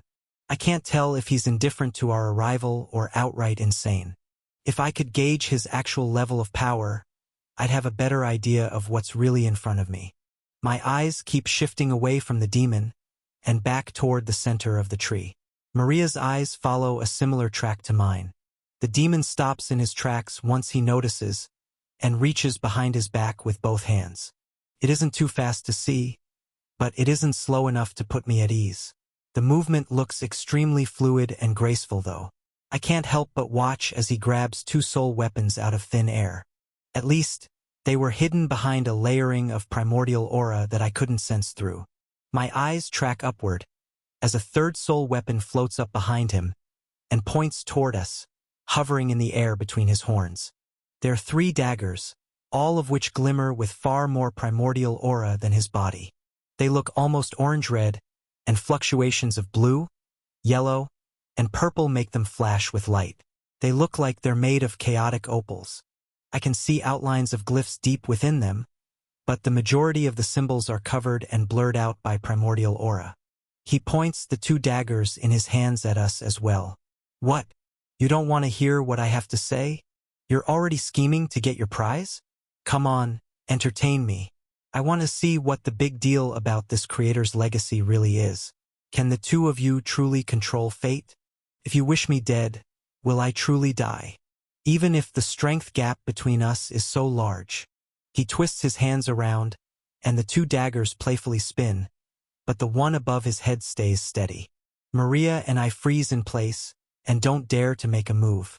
The heat of the glyphs in our souls is getting so hot that I even feel it melting through a strange invisible film, like there is an inner layer to our glyph imprints that hasn't been exposed to the outside world yet. However, it feels like we need to get closer to this stump to actually melt all the way through. I muster up the courage to reply, "We've made it this far. What's to say we can't control your fate like all the other family heads below you? You're not even who we're aiming for. Who's to say humans can't be the next overseer?" The demon leans back and laughs, then throws his daggers down by his sides. They both stab into the dense wood of the tree beside him. And to think I was even a little nervous the old texts were true. If you don't even know your own race's history, why would I be worried about some stolen legacy? It must have been a race-activated tomb. The two of you must have opened it with dumb luck. The only reason we couldn't open it was that humans never made it this far up into the upper realm. The demon starts pacing back and forth again, passing his two daggers by while the third still floats above him, but it spins leisurely in circles now. For a moment, the tension is lifted, but the demon turns back to us. "I did hear a rumor that the Fallen One was spotted in the Green Zone just before you arrived, though he must have been killed in the war against the Vermilions." The demon leans in toward both of us and examines us for a few seconds in awkward silence. "I don't sense any true soul bonds with dragons on either of you, so this doesn't add up either." He begins pacing again, then stops, and using a jerky movement that ends up being strangely graceful, he grabs both of his daggers out of the ground and points them toward us. Or maybe he didn't die, and he's masked his scent. This could be another one of his plans to get back at the Overseer, the one who broke the Great Cycle. The tension between us spikes again, but we don't say anything. We only stare back at the vague outline of a demon before us. Seconds pass, and the demon loosens up and begins pacing again, twirling only one of the daggers in his hand while he just grips the other and swings it around. It appears as though he's thinking, and after just 4 strides he stops. Well, there's only one way to find out. He turns toward us, points all 3 of his daggers our way, and the invisible, faceless demon's eyes finally shine through his disguise. At the same time, I feel the seal around us protecting us from the outside aura begin to fade away. The thin veil of protection around us disappears like tissue paper being burned in a fire. Small holes form at first, but they open up and spread quickly, exposing us to the open atmosphere almost instantly. I was already on guard, ready for an attack at any moment, but this is far beyond what I expected. It feels like the weight of the entire zone is pressing on me from every side. It starts off in a small pinhole, but quickly starts compressing my entire soul from all directions. The dagger above this demon's head moves forward at an extremely quick speed. Again, it is not too fast that my eyes can't track it. It is just so elegant with fluid movements that it feels like it's meant to hit its target no matter where it's aimed. When the seal is completely lifted, the gravity around us increases by tens of thousands of times. If I wasn't completely focused, I probably would have been pushed out of the sky and pinned to the forest floor. Yet, my soul is layered with millions of structural glyphs to keep my sacred body intact. The moment the seal is lifted, not only does this demon's primordial aura press inward on us, but our primordial auras are able to push outward again. My advanced senses rush back in, but only in a limited range. I can feel that behind us, the density of the primordial aura is less dangerous, and if we were to take a few strides forward, closer to this demon, it would become so overwhelming that I probably wouldn't be able to move a finger. So, I don't even try to push my aura forward. I only let it ride the path of least resistance, downward and backward, into the forest and back the way we came. It's tough, like spreading thin tendrils of mental power through thick molasses, but a large amount of the aura makes it far enough away that the resistance becomes less overbearing. Thin lines of my primordial aura touch the trees and begin sliding across the forest floor further and further away. At the same instant, using another active part of my mind, I raise both hands to create a protective array. It's flooded with red, black, and white glyphs. Maria holds up her sword in front of her body with one hand, and holds up the other to form blue, white, and sparkling source resin-infused glyphs to combine with mine. Her primordial aura stays around her as she uses the mimicked versions of my primordial defense and primordial resonance buffs to strengthen her techniques. Hundreds of millions of glyphs form in an instant and create hundreds of layers of shielding in front of the single dagger this demon has thrown. Yet, on impact, the tip of this invisible dagger, covered in dense primordial aura, makes every single array it touches shatter to dust. There is a fine-pitched breaking sound like glass that echoes through our minds every time, as the dagger sustains no damage and doesn't slow down at all. Not only are our summoned glyphs destroyed, an even more horrifying phenomenon occurs that I didn't believe was possible. As the dagger tears into our defenses, it slices through our primordial aura and high noble vibrations that are imbued into these arrays. No matter how close or far away the attack is, this weapon is directly touching the essence of our wills and breaking them down after every single glass-crunching sound. Stolen content alert. This content belongs on Royal Road. Report any occurrences. I feel my high royal vibrations losing some of their vibrance, and even the capacity of my primordial aura is limited before my eyes. It's like it's being deleted, not in a brute force way, but in an elegant cut, deep into the soul. It feels worse than any physical attack I've ever taken, and this dagger is only touching summon glyphs. As both our eyes widen and it tears through half of our defenses, I decide to activate my escape route. Trying to block the rest of this strike will only waste energy. I lower my right hand and grab onto Maria's arm, then activate Primordial Resonance for complete focus and trigger, one of my newest skills I upgraded from killing the First Bloods. Primordial Grade Shadow Step. There is a slight delay in its activation, like some kind of lag. My mind flows through the currents of primordial aura beneath the trees that run further and further away. When I close my eyes, I can already feel my position in reality shifting through trillions of forced mechanisms and pre-made glyphs of a language I cannot comprehend. It isn't an instant transfer like I've seen the generals use before in the lower zones, or like the Dungeon Walker skill I often used when teleporting inside mana-based constructs. It isn't even like crushing a luminite crystal. Then again, I haven't tried any of those methods with my current level of comprehension and perception. What I feel now is both my body and Maria's turning into a pure energy state, where I have no ability to move or think until the actions are completed. We only flow through the predestined primordial aura pathway I selected in my mind, connected to the system. When I open my eyes again, we're on the other side of the domain, deep in the forest almost 100 quadrillion kilometers away. All of our summon glyphs are left behind, and a portion of our primordial aura evaporates under the pressure of this demon, but it is nowhere near a fatal amount. In fact, without such high pressure coming at us from all sides, I feel the strength of my vibrations coming back, and my primordial aura growing outward again, recovering to its natural state. Even the loss in our ether pools was not that great. It was about a quarter of the energy from one ritual domain. We could summon over 50 of the same amount of glyphs before we run out. While reassuring that we're not in a low-energy position, the fact that this demon is hundreds of times stronger than us is still clear as day. The white-hot glyphs on the inside of my soul also start to cool down as we move further from the stump of the tree. I can feel the barrier it was eroding before stop melting, and even begin to solidify and harden back up. Oh, now that's quite the trick. You can use the skills of demons? Maybe you do have something special about you, but I'm not convinced yet. Come on. Show me more. From the edge of my senses, I feel an invisible dagger splitting through the air from the direction we just came.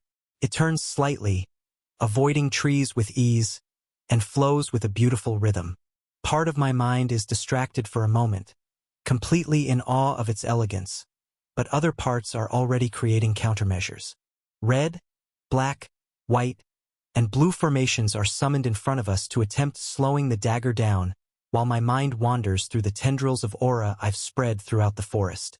I try to get closer to the tree stump if I can, but I can feel this demon still standing on its edge. An impossibly strong force is repelling all of my aura that gets near.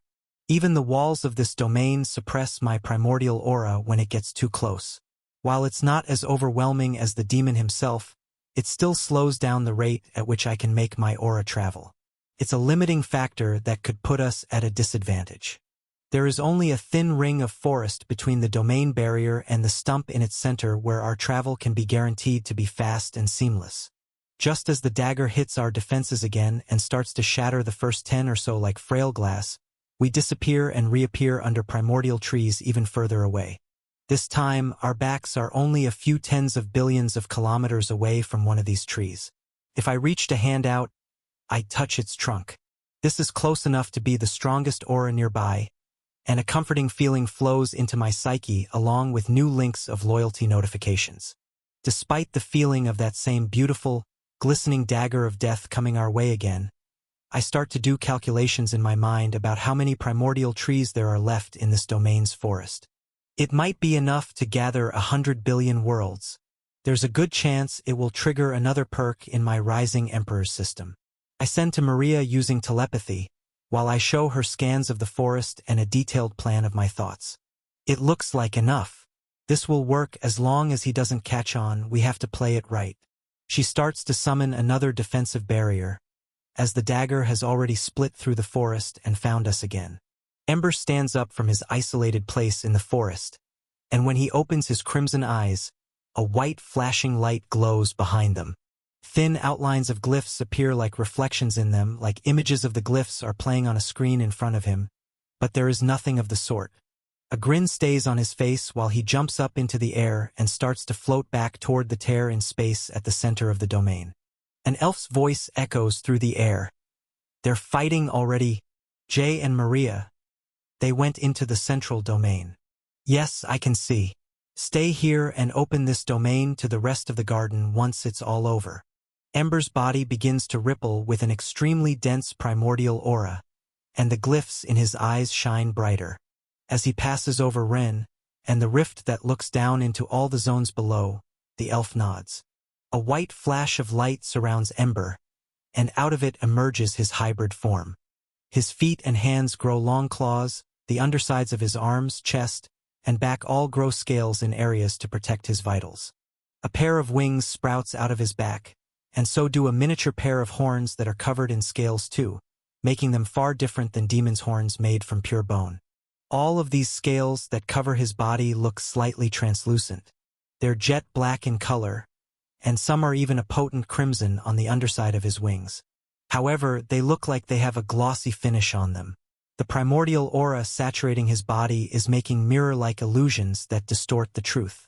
Behind each scale, the same blinking white glyphs start to show like their reflections. Even deeper down, the true color of these scales shines with a dull golden light, but it's only seen at obscure angles through the primordial aura's lens. When Ren sees the sight above, the wide eyes of this elf stop blinking entirely. What? Is that form? Ember raises a hand and looks upward as he floats higher and higher. It's something I've crafted to deal with Marcellus Imperial. I've lost count of how many times that demon has killed me. The fact that he's activated the seal has given me enough power to use this one more time. You really need all of that to take on a purple cord royal? A nervous voice sounds back. Ember chuckles as his clawed hand touches the top of this hidden domain. I agree, this is realms above what a purple core should be able to achieve. Even if you saw some of the older eras with your own eyes, you still do not know the raw talent that spawned when the source was still volatile. That demon is in a class of its own. This story originates from Royal Road. Ensure the author gets the support they deserve by reading it there. A bright ripple of glyphs begins to spread out across the curved, invisible barrier in the sky. The ancient Dryad's aura that is still present in this domain reacts fondly to Ember's primordial aura to help out and move some of the key glyphs with more efficiency, but there are many layers that he has to manually brute force open himself. This is no normal domain barrier. It shares similar properties to the central domain, using a strange kind of primordial aura that repels anything it touches that is not on its level. Ember mumbles to himself but still makes strands of aura flow down so that they hit Ren's ears. In the other systems, we would call an existence like him true anomalies. Most of the time, they all kill each other in the earlier eras. Those that actually survive or have racial genes that allow them to live long enough, they would either rule as the overseer until the energy ran out, or kill everything inside before breaking out. I thought I placed enough backup plans to make sure none of them would survive, even when the demon's overseer remained in power. It worked quite well, actually. Most of the first generation died because of it. The lot of them that actually managed to survive all degraded into first bloods with no memory of their prior existence, and left with not even a shadow of their potential. Marcellus managed to avoid his fate, and he's been the faithful eyes and ears of that overseer for the mortals ever since. This is our last chance. Glyphs start to shoot apart in the invisible ceiling above, and the intensity of Ember's primordial aura becomes multiple times greater with every passing second. He pulls it inward, and it condenses around his chest, a narrow pathway through his arm into his hand, and all throughout his brain. No aura goes unused as this hidden domain begins to open. Maria's barriers of icy glyphs shatter while a dagger pierces them with ease. Just before it hits us, I turn us into a vibrant, fast-moving energy, and we disappear through the primordial aura pathways my mind creates flowing through this forest in the central domain. We reappear out of sight, and extremely close to another primordial tree's trunk, close enough to let my aura seep in through its outer protection layers, and be the dominant force even though that demon's aura fills up the entire domain. We're close enough to two other trees nearby, and with a little extra effort I'm able to let my aura seep into them too. Links of loyalty sound in my mind, and we disappear and reappear a few quadrillion kilometers away right after. The dagger is far enough away that we don't even have to summon any kind of protective glyphs to try and slow it down. Even when we did before, the beautiful dagger didn't even look like it was facing any resistance. It may just be a waste of our ether pools to even try stopping them for now. However, as we blip in and out of range from this weapon across the forest, linking one tree at a time, it seems almost necessary to try. Putting up some resistance is part of the act. It may be a waste of ether, but it will give us more time before he realizes why we're moving like this.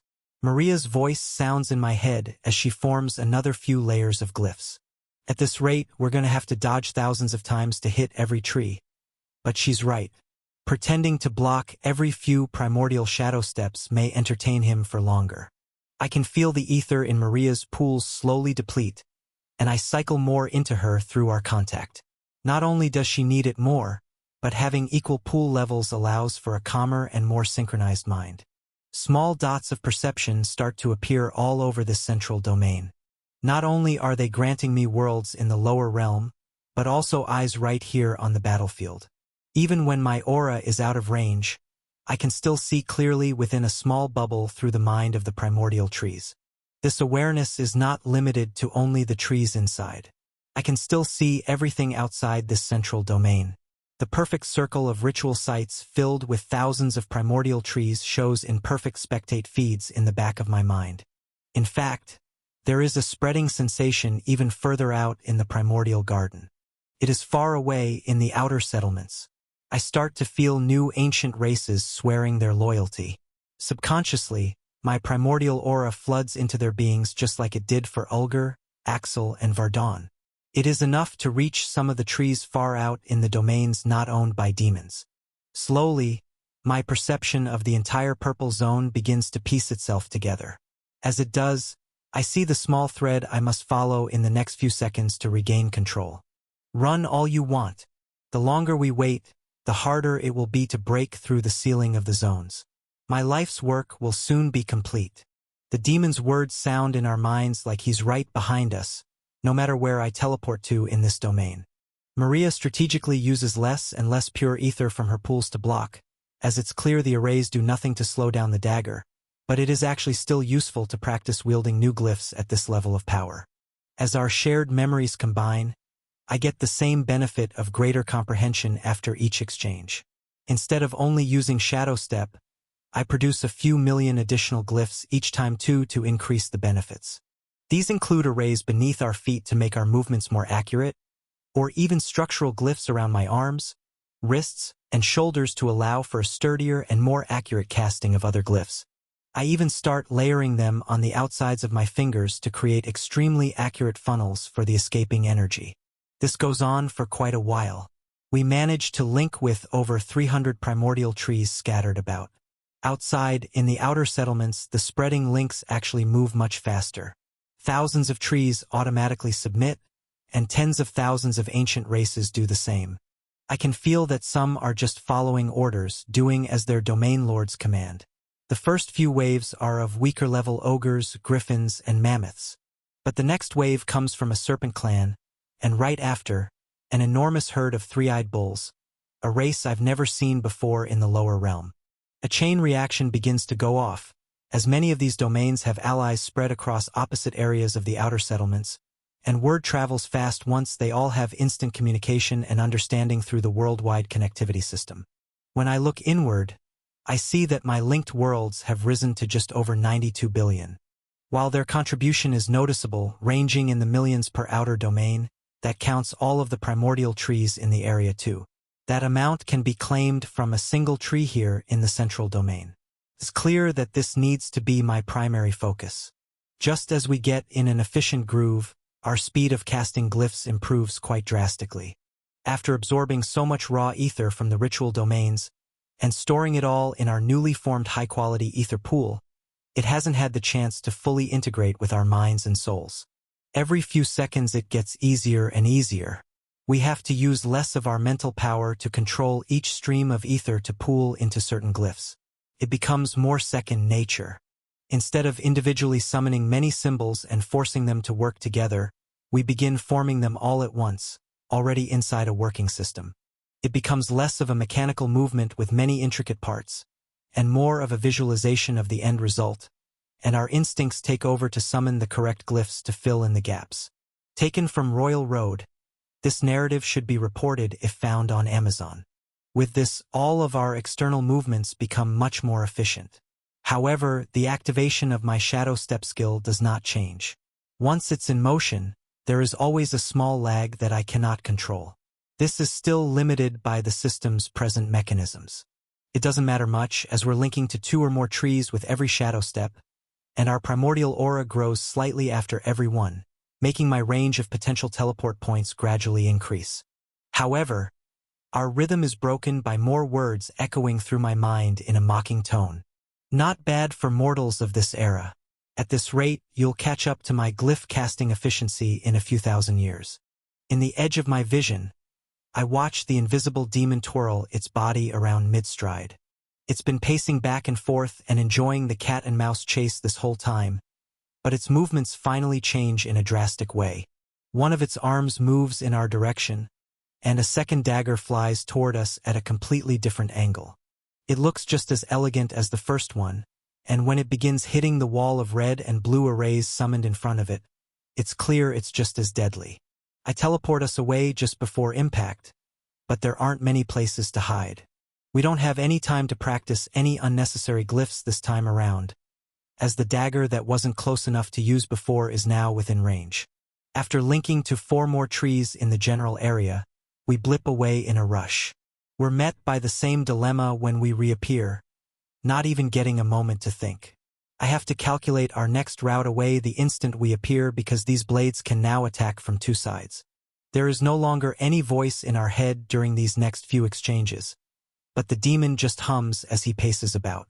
When we're close enough to the trunk to see his outline, I can see he's letting his last dagger float above his hand, spinning about, and every once in a while it's pointed our way. He still seems to just be toying with us, as every time we have an extremely close call with one of the 2 blades that chase us around the forest, he lets out a laugh that echoes through our minds. Maria and I fall into a state of extreme focus. We only use ether to reinforce our joints for faster movement, and around our eyes for better perception. The only thing we need to do is find untouched trees, and avoid the floating daggers that slip through the forest. It feels like they're speeding up with us, traveling on invisible pathways of primordial aura. Every time we get an edge, and it seems like we may have a moment of rest or time to calculate a better route, the daggers appear from a strange angle. The primordial aura that surrounds them becomes more and more vibrant as well. I can start to see so many more colors and patterns of glyphs engraved in the blades.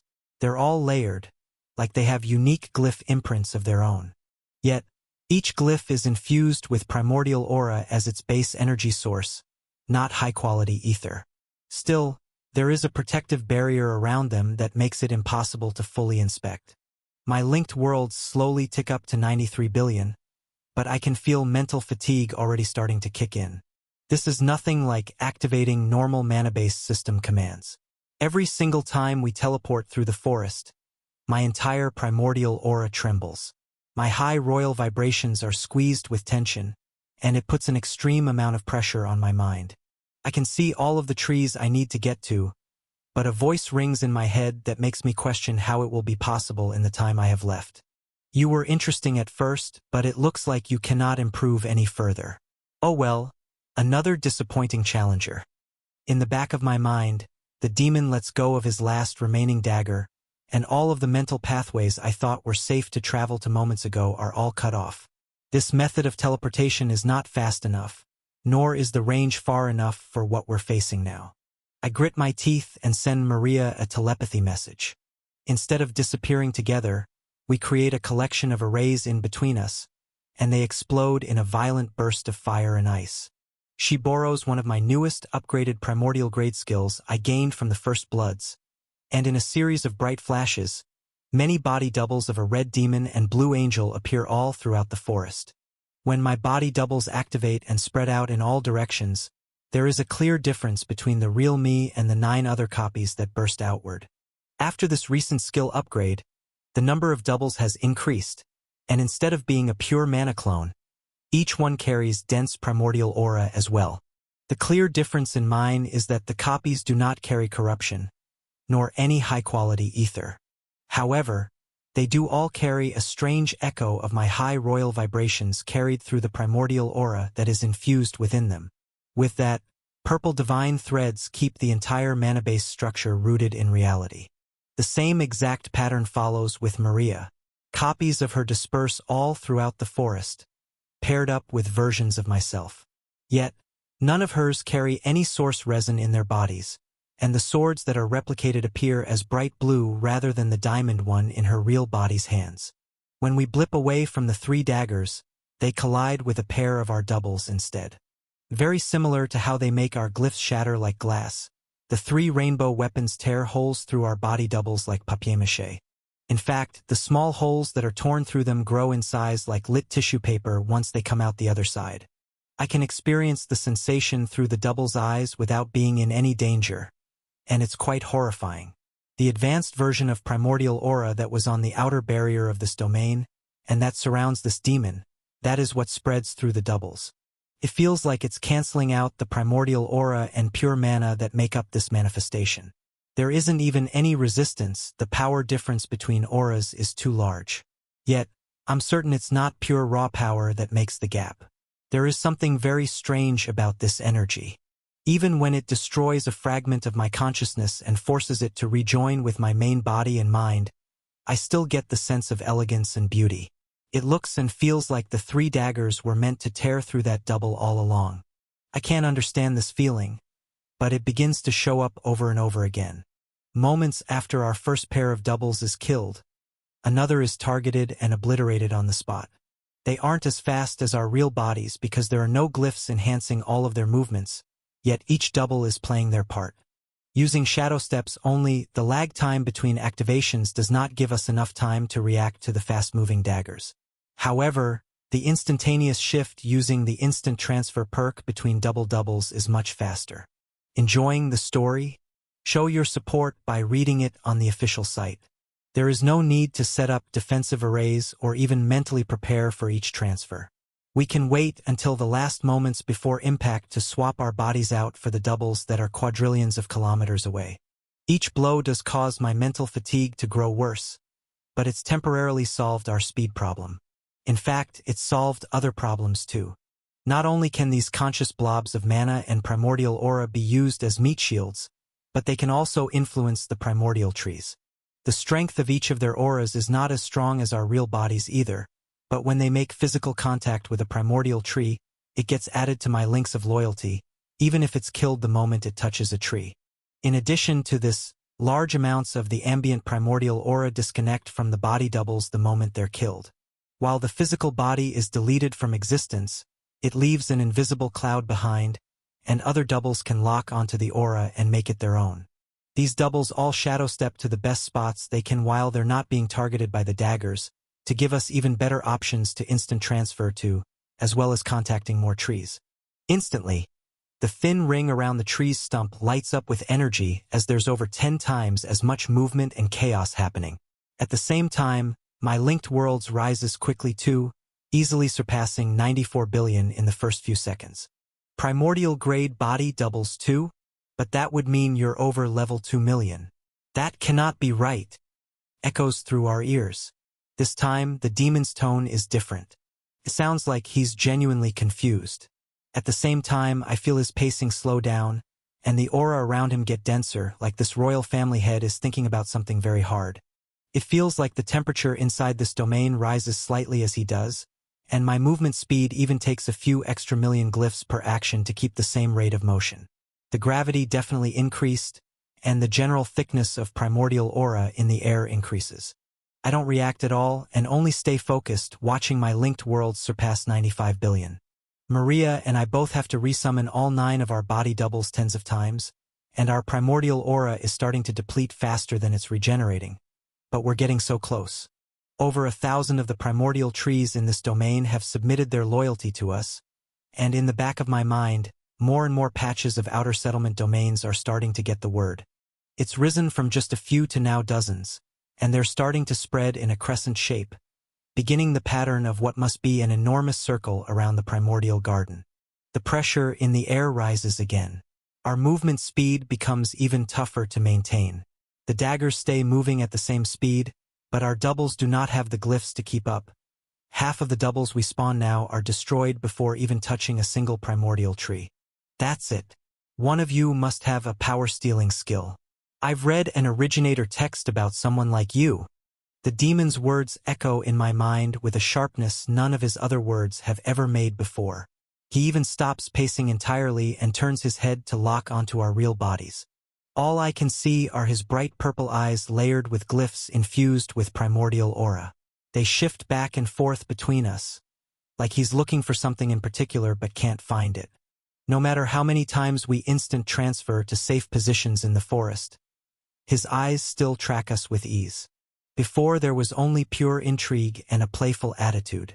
This is the first time I feel as though he's looking at us like prey, and a sliver of killing intent pours out from his aura. The killing intent is visible to my eyes. I don't even need to rely on any other senses to see it. It lights up like red and purple lightning bolts streaking through the primordial aura in the air. Almost instantly, every single one of our body doubles is struck, and they freeze on the spot, unable to move at all.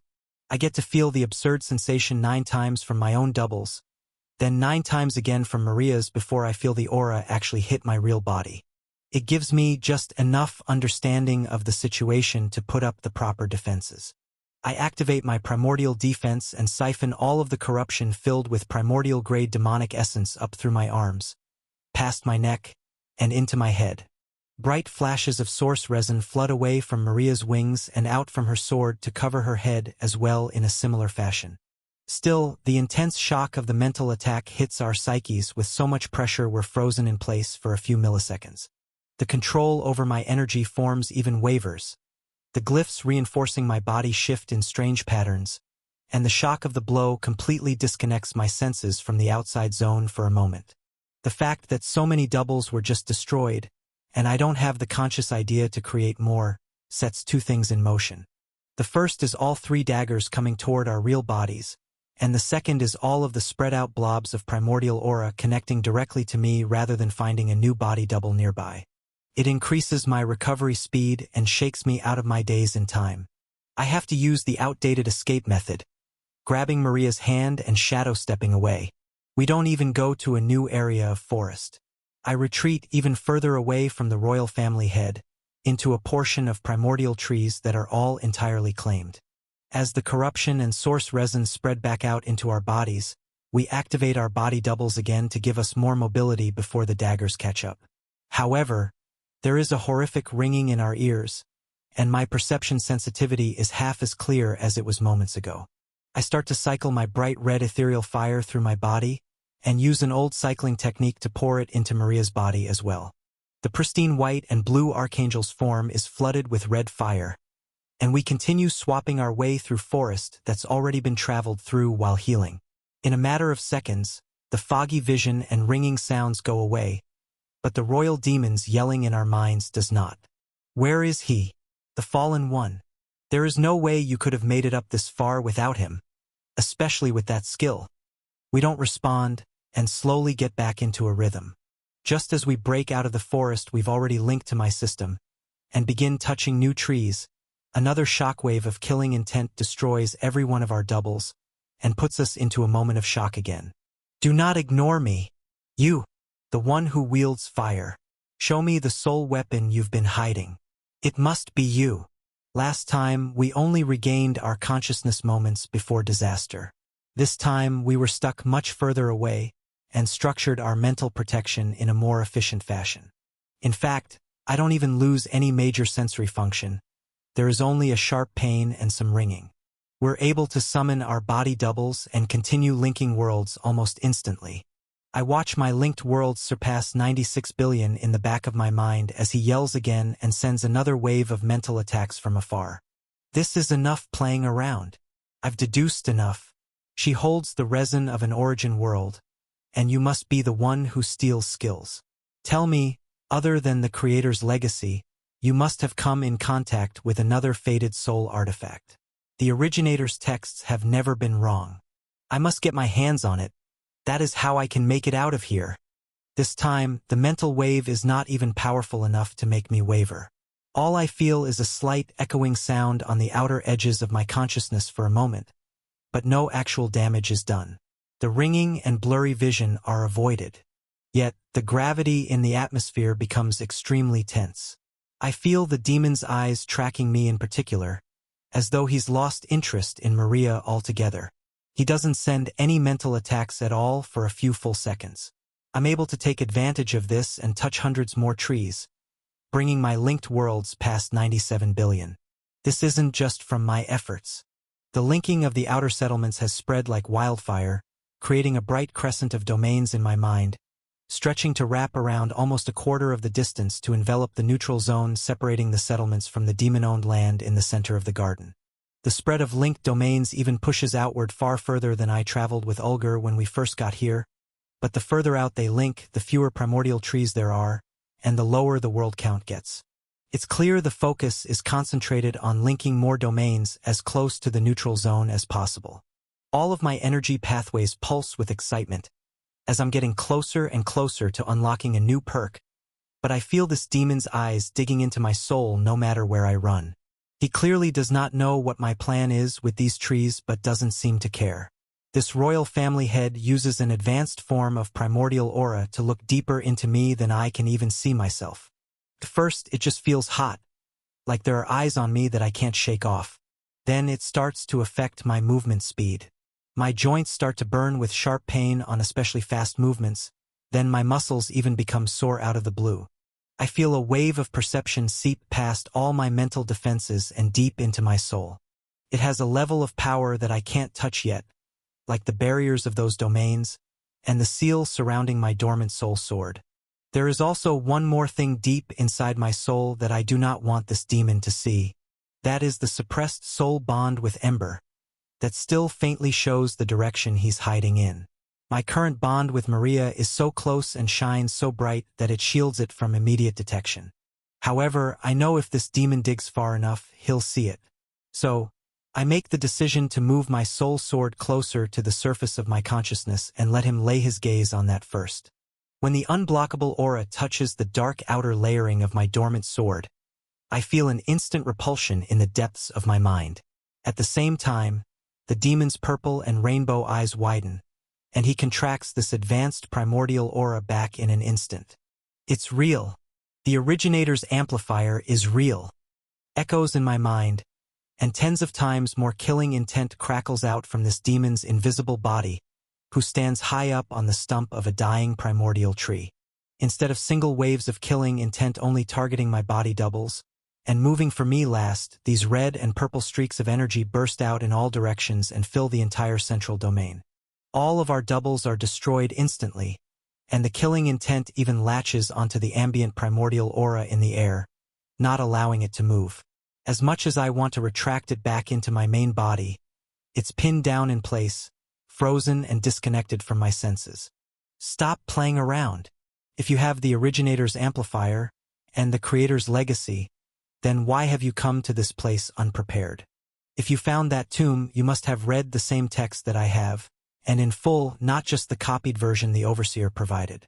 These are the last words I feel echoing through my mind as too many streaks of dangerous aura pour into both of our real bodies. I've learned how to block against these mental attacks with my corruption pretty well, but after the first few hits, some of the attacks begin seeping through. My mind and full attention can't focus on anything else. I cannot form new doubles to change our position. I have to endure and think of a different way out. This chapter is updated by Novel Fire Net.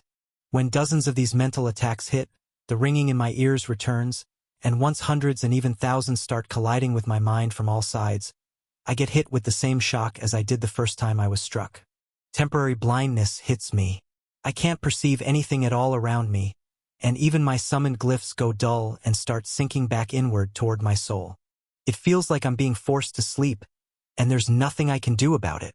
I can't even perceive the passage of time while I fall unconscious. The only thing I can feel is the fast inhale. As my eyes open wide, it feels like all I did was blink. However, millions more worlds have linked to my system in the outer settlements, so I know at least half a second has passed. Maria flashes out of her daze at the same time. I try to feel through the pathways of primordial aura, grab her wrist, and shadow step us away. However, the moment of lag between the triggering of this skill and its activation is too long. 2 of the demon's daggers are within range, and we can do nothing to stop them. I watch the elegant curved blades float toward us, like reality around me is slowing down. My mind is perceiving their movement, but my body isn't fast enough to stop it. In fact, a warm feeling ripples through the air, even giving off a sense that this is meant to be. That same beautiful feeling makes all of my senses go haywire. Then, both of us get a dagger pierced through our necks and lifted into the air. My activation of any system-based skills goes away, and all of my glyphs go dark too. An invisible aura floods through my body, and I can't help but think of 2 other times I felt something similar to this. The first being any time I touched originator artifacts back on the human world, they would block out mana-based system activity to a certain extent. The second being in the ravine, when we were too weak to push our wills out through a high-quality ether shielding array. It actually doesn't feel painful, I just feel cold and disconnected. The only thing I can feel or see is Maria next to me, and our corruption and source resin are the only things still functioning in our bodies. Her archangel form still holds, and my sacred body keeps its form as well, but I can't move a muscle. We're both dragged upward and back closer to the stump of the tree to face the demon that's captured us. The journey from deep within the forest back to this family head only takes a few seconds, and there is a third flying dagger tracking right behind our heads. It gives off the beautiful ripples of aura as well. When I see the royal family head's outline come into view this time, it's actually far easier to perceive now that I'm not trying to view it with extra layers. I can see its pure form, in terms of primordial aura alone, like a vibrant rainbow demon is standing before us. Tell me, why have you caused such chaos? Even in your mortal bodies, you could have waited far longer. There was no need to target the royal family this early and force my hand to trigger the seal. What is your game? What have you read that I have not? I'm still in a daze, and the ripples of primordial aura that move around this demon get brighter and brighter in the strange new sense I'm tapping into. In fact, I can even start to see the ripples in the air, tracking where the demon's voice is moving, and finally understand how it's making words sound in my head. Neither of us speak, and this only causes the demon to grow more angry. Tens of thousands of red and purple bolts of killing intent flare out again, but they just flow through us without any damage done. We've been pinned to a strange plane of existence with these daggers, making it so physical attacks like these, without primordial aura as their base, do absolutely nothing to us. It is extremely eye-opening. I feel like every microsecond that passes, I'm learning exponentially more about how primordial aura actually works. Maybe I should just kill you here. I have a technique to extract soul weapons after a system user's death, even if they don't take it out. It's like I'm talking to a pair of corpses already, he says. But when I watch the ripples that come out of my eyes, head, horns, and even spine in a few areas, I can tell this is a bluff. Moments ago I would have been terrified, but for some reason I know he's lying. I turn my eyes over to Maria. We cannot communicate through the system, or even through our souls, but she can read my eyes, and I can read hers back. When we straighten our gaze to the demon again, it even grits its teeth in anger. I watch the waves of energy coming off of its body become more and more intense, and every single fluctuation makes my comprehension rise. The third dagger floats around from our back and begins to waver in between us, pointing back and forth, rippling outward with the same exact aura. Now, with all distractions gone, it feels like I'm staring into the real fabric of reality. Every time in the past when I looked deep into mana constructs, or divine threads holding the zones together, or even very recently figuring out how to wield high-quality glyphs, they all seem like simple concepts that happen to exist in the reality I'm seeing now. When I look at the edge of this blade, and feel the dagger in my throat holding every fiber of my being hostage, one last memory clicks into place. I feel Maria shivering beside me as she realizes it too. This is the same sensation we felt going to that space when coming in contact with the Void Creeper who presented us with the Creator's legacy. The film on the outside of that reality, outside of space, it wavered just like these daggers. I can see the pressure that an intelligent mind exerts on reality, and it makes the movement of matter and physical energy quite dull. Do you hear me? Or have I caused you too much shock and broken your human minds? Are my abilities too unfathomable for lesser lifeforms to grasp? Even with the help of this system's greatest treasures, every word that leaves this being's aura becomes more and more clear. I feel like I'm floating in a black abyss, yet it doesn't feel like I'm being suppressed or limited at all. If anything, the dagger stabbing through my neck is acting like a lightning rod, allowing me to sense an array of frequencies and energies I had no idea existed with such intensity moments ago. I don't even need to move my lips or activate any system commands. Instead, I command the void in between us and respond. I can hear you loud and clear, but I think you're the one who is unable to grasp the situation. My words are a bluff. I know our lives are in the palm of his hand right now, but I also know he wants us alive to extract some kind of information that he cannot find when we're dead. I remember the waves of energy I saw when I realized he was lying, and fill my thoughts with memories of the past that trigger both the most extreme pain and pleasure I've ever felt. It distorts the signal enough to make my waves unreadable on the surface, especially after just one line. The royal family head's eyes open with disbelief once I respond in this fashion. My comprehension speed is slightly faster than Maria's when our minds aren't linked, but right after my words I feel the waves of advanced primordial aura around the edges of her body fluctuate according to her will. There is a strange reaction with the source resin that is mostly stored around her head, and near the curved dagger in her throat.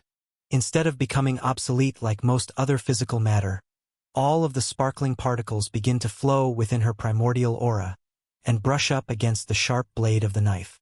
Each one that passes steals aura from the blade, and it begins to make the mind-numbing beauty of the dagger dull. I start to realize that knife is not destined to be lodged in her throat. Its desire to do so was just so much stronger than I believed it was. I go through a mental battle of trying to imagine the dagger in my own throat coming out, but there is a calming sensation that makes it want to stay. It attacks the logical parts of my mind and shows up as orange and blue strands of chaotic energy, overpowering my normal senses. If I didn't see Maria start breaking down this strange energy, the idea to do so would have slipped away from my mind. Every moment I spend thinking about how to break it down myself, my desire to do so fades too. I channel my corruption, saturated with primordial aura, and give the millions of demonic wills trapped within its space to exert their own dominance on the outside. Usually, I would conquer them all completely, but now I use a ripple of the new primordial aura I'm learning to master and give them a single simple idea, and the freedom to carry it out in whatever way they wish. Next, I sever my conscious thought from the task before I completely lose the desire to carry it out, and focus back on the demon before me. What do you think you're going to achieve by coming here? The more minds there are in the system, the faster the final cycle of energy will run out. There is no longer any room for beings that wish to waste their time in peace and repopulate the stars. He yells through the void, then raises a hand to hold both of the daggers that are pinning us to this strange plane of space. As we float even closer to him, coming within a few trillion kilometers of the stump of the tree, this demon's enormous presence stands right in front of us. He's a few trillion kilometers tall himself, and we're within an arm's reach. Even now, I cannot see his real body. It is only waves of primordial aura. The only feature bleeding through are his chaotic purple and rainbow eyes. Demons are different. We were born from nothing with dragons as our counterweight. We do not burn down the clock of this system's end.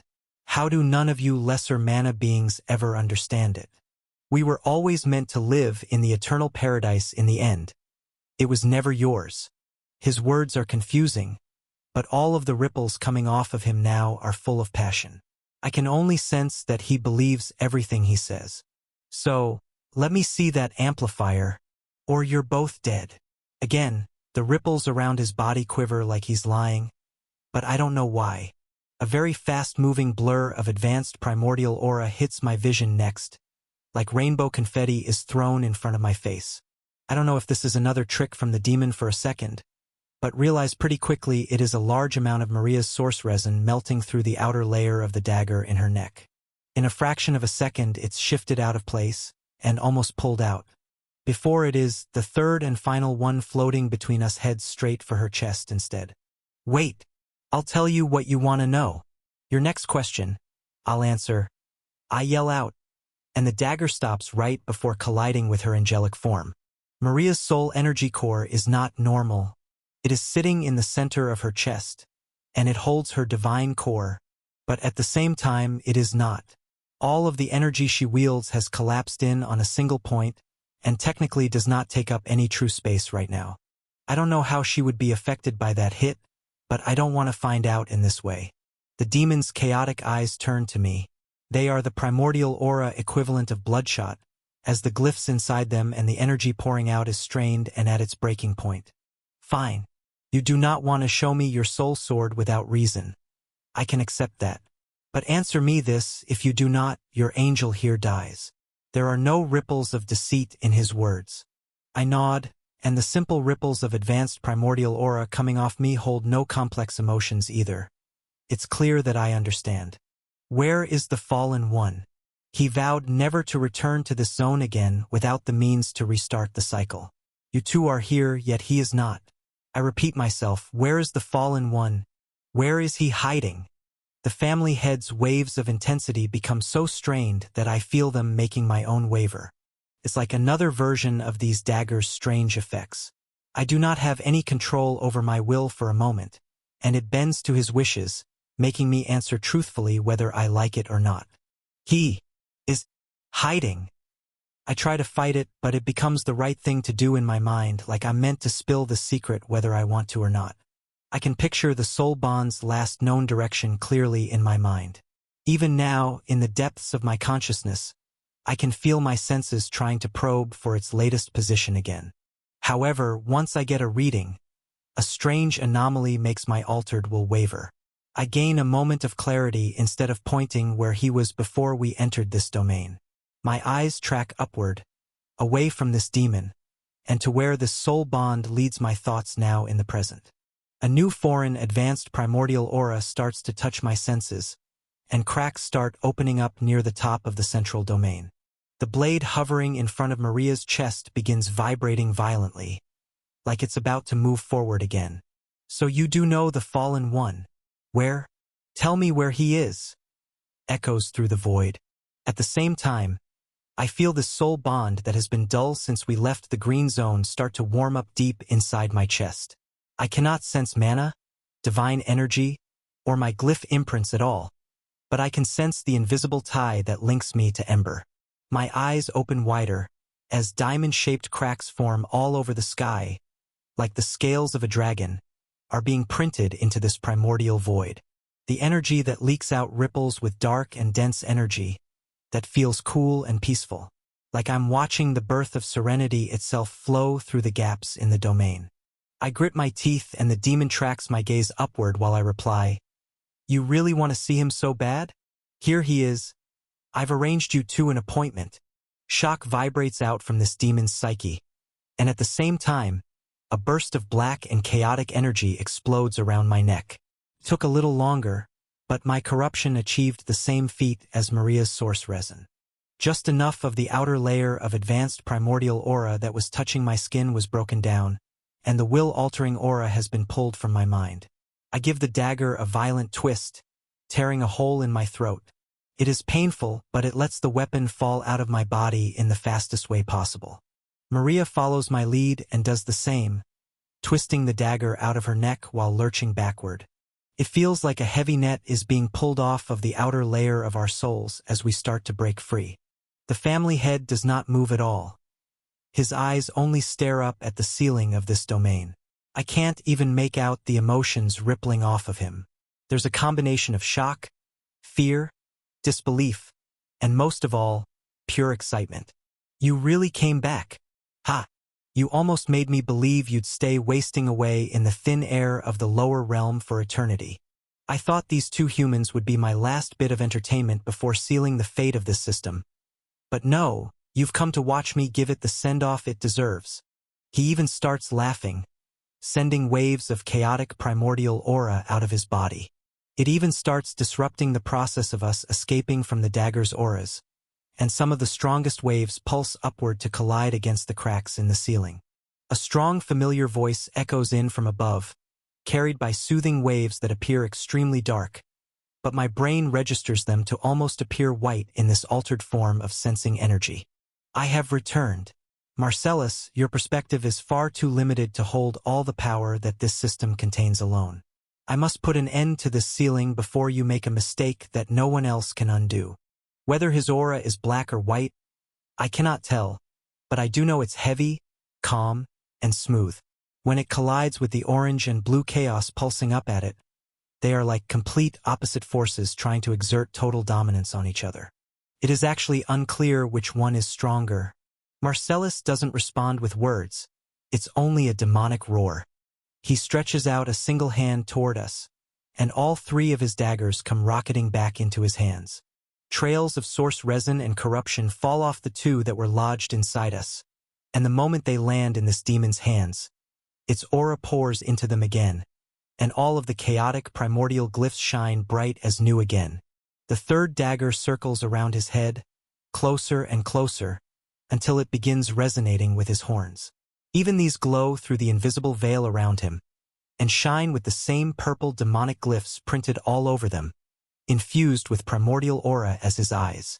The ceiling above shatters open once the cracks in the domain all give way, and an enormous hybrid dragon falls through. He is using an energy form I've never seen before, but I can tell that all of his mana, astral, and celestial forms are activated underneath, enhancing its abilities. Every single one of his scales shimmers, and the claws on his hands and legs each sharpen to deadly blades that look like they're cutting through space itself as he falls. Ember's wings spread out, and his long pointed tail curves behind him. The humanoid features of his face and eyes, gleaming a vibrant red, are still there. It is unlike any creature I've ever encountered before. From the look of terror on the Imperial family head's face, I can tell this is all new to him too. "What is that form? What kind of monstrosity have you turned into?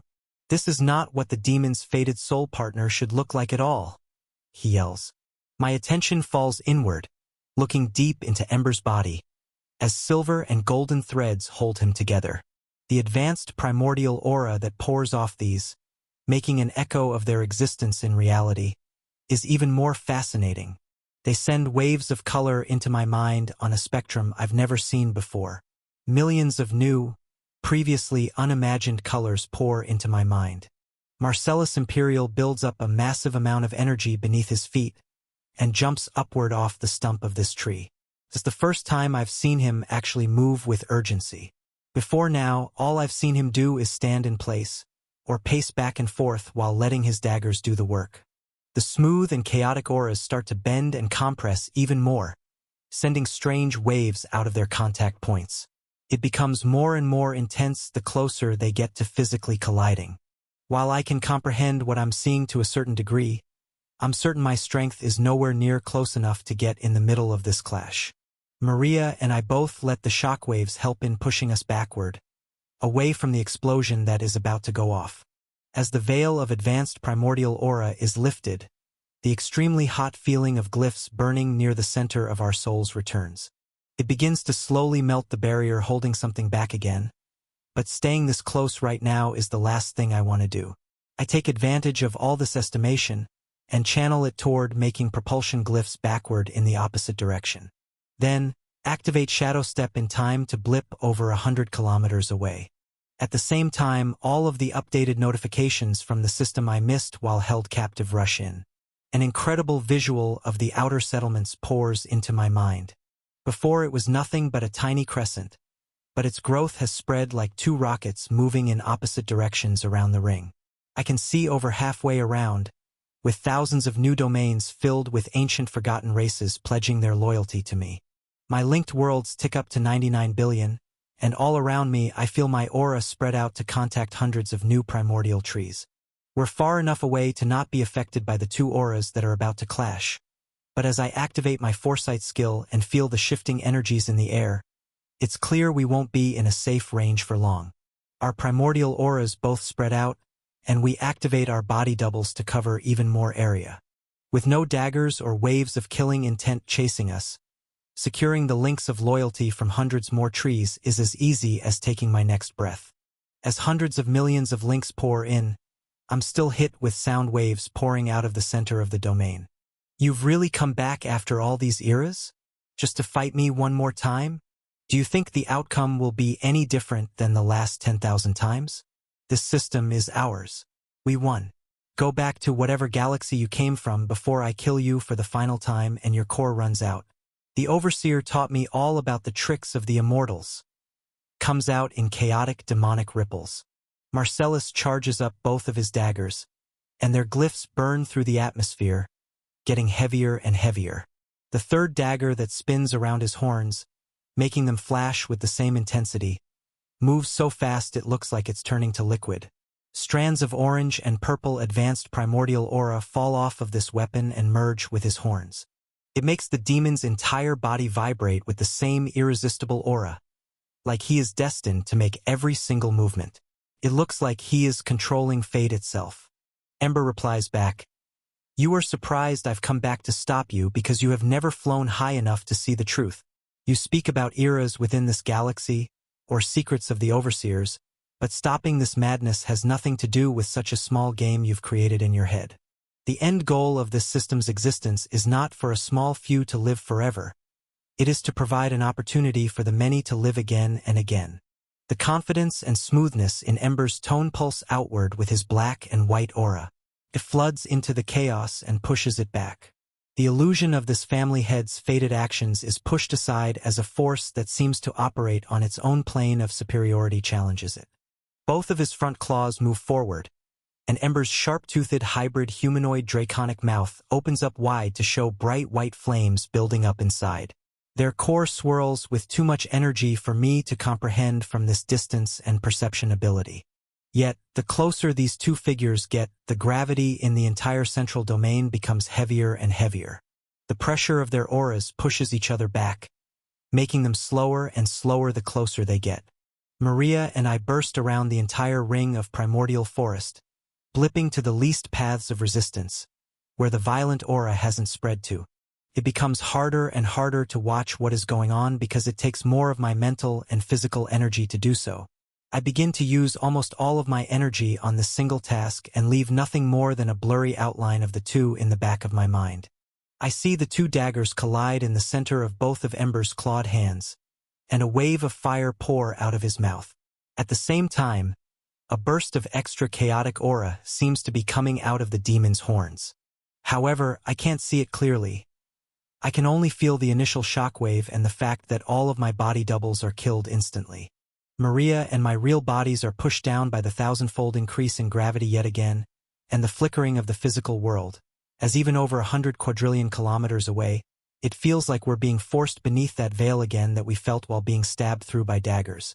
Our connection with the system flickers, but I watch dozens of domains on the outer settlements connect all at once in this very moment, pushing us right over the edge. A loud notification rings in the depths of my mind just as it feels like I'm about to lose access entirely. Congratulations! Rising Emperor's domain milestone reached. 100001 135 989/10000000000 worlds claimed. New perk unlocked. Galactic Reach. Info. The Rising Emperor may now use the Total Isolation I perk. All links of loyalty may now borrow one buff granted by the Rising Emperor. This can be stacked with shared skills and additional perks. This does not include the Rising Emperor's domain buff. The worldwide connectivity system, I, has been updated.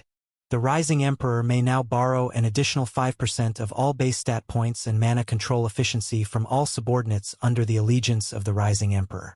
Members affected by this perk are not required to be within range of the Rising Emperor's domain. This buff stacks with the Galactic Advance perk, Galactic Player perk, Galactic Footprint perk, a Light in the Darkness perk, Path to Domination perk, Authority Among Worlds perk, Ruler of Worlds perk, World Collector perk, World Domination perk, Imperial Reach perk, Expansion perk, Dominance perk, Authority perk, Power Holder perk, and Ruler's Gaze perk if used simultaneously. Instantly, I feel that if I were to manually override all of the admins, knights, commanders, and general stats in use right now, I could hold 95% of the power from over 100 billion worlds. This is not what I do. It's clear that more stats cannot help me right now. I subconsciously give access to all of my ranked-up buffs to the inner circle of high-ranking system users, only holding back my noble and royal bloodline transformations. I allow Bree to use her admin status to control the allocation of these buffs to the masses in the lower realm. Some of my energy forms are far too dangerous and powerful for just anyone to use. There is a wave of my primordial aura that ripples through the worldwide connectivity system, triggering its update, but I do not have enough mental space to examine what it is right now. I know it can't help me. All of my focus falls on the single new perk I've been granted, called Total Isolation. It does not show up on my normal status, but I can feel it inside my Rising Emperor's interface.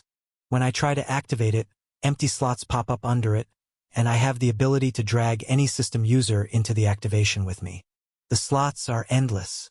If I wanted to right now, I could enter every single one of my links of loyalty, but I only choose one. Maria and I stop teleporting all over the central domain. We stand together. As the full brunt of the primordial aura shockwave hits us, we should completely lose access to the system again. However, more notifications ring in both of our ears. When the wave hits, I can still see all of the mana-based features clear in my mind, and our glyph imprints that went dark last time we were under that much pressure. They shine bright red and blue through the chaos and serenity that fills the void.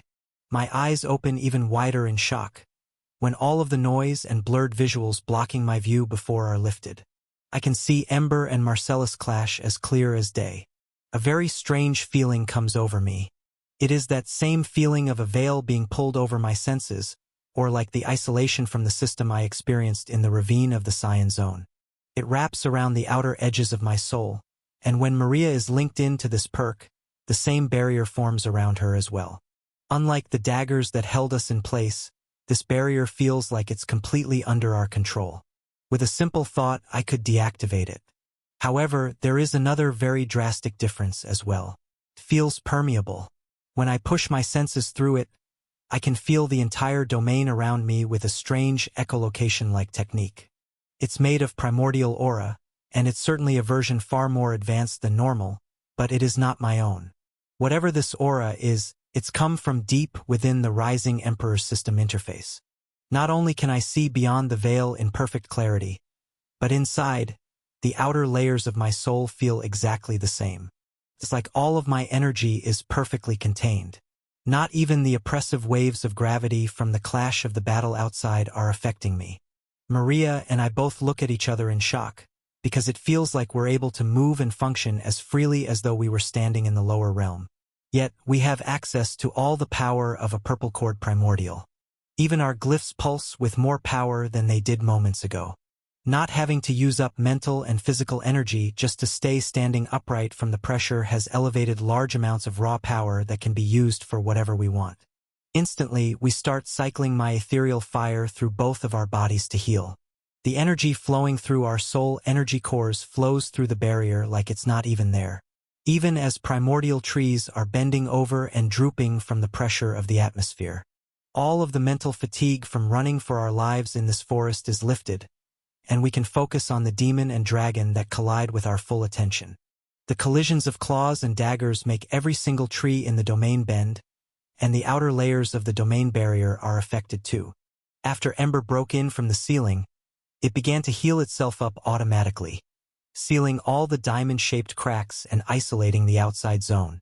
However, this clash sends a shockwave into these cracks faster than it can fully recover.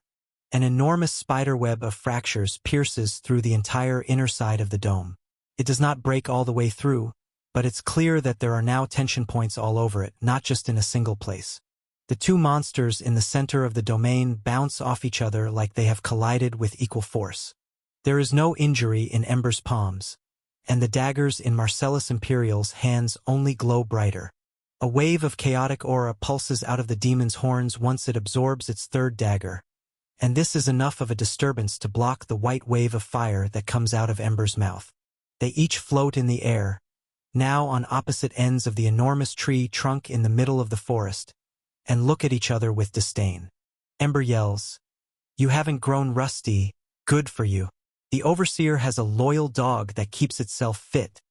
Marcellus yells back, "I wish I could say the same for you. I know how much power you have left. There's no reason to hide it.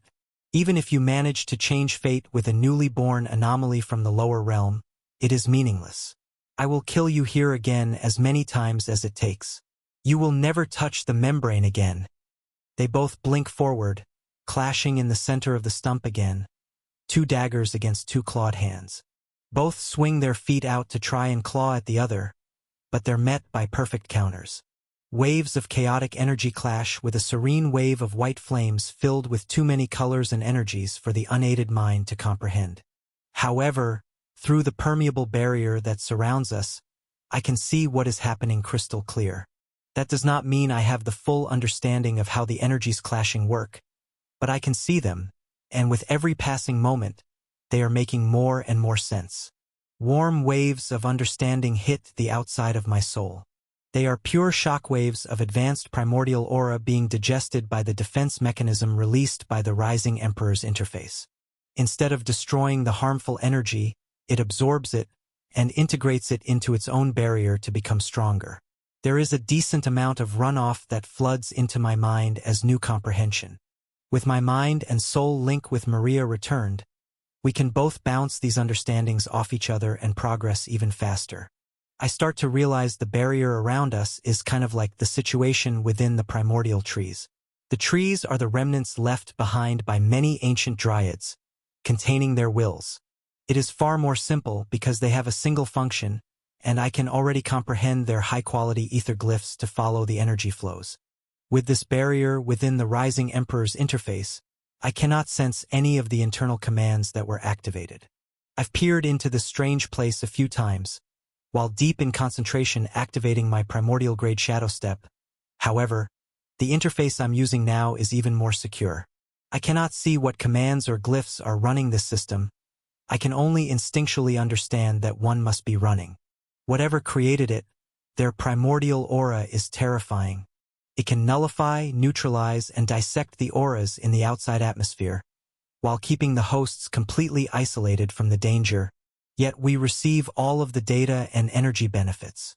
Our minds begin to spin once this rabbit hole of thought is opened up, and we only gain more perception and comprehension with each passing moment. The budding advanced primordial aura both of us were attempting to awaken while trapped in this demon's clutches starts to make alarmingly fast progress as well. This is because the aura we're trying to study isn't actively trying to kill us this time around. It's much easier. So, behind the veil, our primordial aura's intensity grows exponentially stronger every time we witness a clash between Ember and Marcellus. Yet, there is still one natural barrier that feels like it cannot be lifted by comprehension alone. It is the bottleneck deep within our souls, the one our glyph imprints have been desperately trying to melt through every time we go within range of this enormous tree stump. Before, the danger and pressure were too overwhelming. Now, even with a battle raging on above it, this is our chance to see what this royal family head has been guarding. The rainbow-flashing hybrid dragon and chaotic purple, orange, and blue demon clash over and over again. I can see it all perfectly, as trails of their most intense aura make patterns like endless comets in the sky. Each shockwave ripples through the whole domain, causing cracks in its barrier to get deeper, but neither of them land solid hits. They are truly even matches for each other. The more I comprehend the aura in the air, the more I realize how far the power gap between us is. This version of advanced primordial aura is harnessing the true essence of their wills, and wielding it in physical form. The feeling I got when coming in contact with that demon's daggers makes so much more sense. He was manipulating fate itself, making the outcome in the reality I was existing in only lead to one end goal, and that was his will. Now, when I watch these two auras clash, I can tell that very same principle is being used. Their physical actions are almost meaningless in the grand scheme of this battle. They are just placeholders to get close enough to one another and exert the strongest version of their wills. The fates they're wielding bounce off each other over and over, attempting to dominate the other's path, but they are equal. It becomes more terrifying the longer I stare. What a disgraceful end! You come back and use all of your remaining power, yet all you do is fight me on even ground. You should have done this at the birth of our era instead, when you first fell from the Immortal's pedestal. Maybe then you would still have a fresh core that actually allowed you to use it without damaging your future. Marcellus laughs. You are too young to understand. I could have killed you then, but that is not my purpose. I must let those that thrive within the system see their mistakes in the end, and live through them. The eternal paradise you speak of is not living. That is only an illusion. But you, and all the royal family heads below, have created a wonderful display. It will be another great memory to pass on. Ember calmly yells back. His next wave of white flames burns through a cloud of chaotic energy pulsing out from the demon's horns, and a patch of his demonic glyphs is melted off. When they both bounce away from their collision, Marcellus throws a blade out of anger and pours an extra potent pulse of orange light through the glyphs. It hits Ember on the leg in an area where his hybrid form does not grow scales. This leaves a chaotic gash behind. The dragon's eyes do not waver, and he takes advantage of the overdraft of energy used to strike. Marcellus' retreat is slightly slower than usual, and this is enough for Ember to let out another pillar of white flames before his defenses can come up again. The demon dodges, but his left shoulder is badly burned. Both of them return to an even clash after this, conserving their energy and healing their wounds. You always speak in gibberish. Maybe spending billions of years system hopping scrambled your brain. Don't you think you've tricked enough budding intelligent races into playing this same old game over and over? I wonder, what did the originators think they were getting into? And what did you believe they would think of us, the demons that we were created as a result of it? They all went extinct before I had a chance to see the lower realm from up here. Marcellus sneers back, once their clashes of harmony return. Ember glances my way reflexively at these words but moves back into battle before the next clash. They were life forms that could not live forever. In fact, many of them never lived more than 100 years. It is quite amusing to me that life forms like this understand the scale of the system better than you. They would have been delighted to know an entity like you exists, and the chaos you have caused throughout the eras, because there would be no reason for the lesser races to excel and strive further without it. Disdain fills the demon's aura, and the orange in its chaos turns to a bright red. At the same time, Maria and I move forward. Comprehending the strength of the auras around us makes it extremely intimidating to get closer to it, because logically it feels like we are walking into the death of our own fates. Our internal intuition cannot filter out the total isolation aura that shields us. All of the natural danger signs are still blaring in our instincts. We fight through these thoughts. Even when dense waves of white fire or chaotic energy collide with us, it phases through like we're not even here. I'm positive that even if that demon appeared right in front of us and stabbed me in the chest with his dagger, I wouldn't feel a thing. It gets easier the closer we get, and the blaring survival instincts are pushed away. They fade into constant noise that is filtered out in the back of my mind.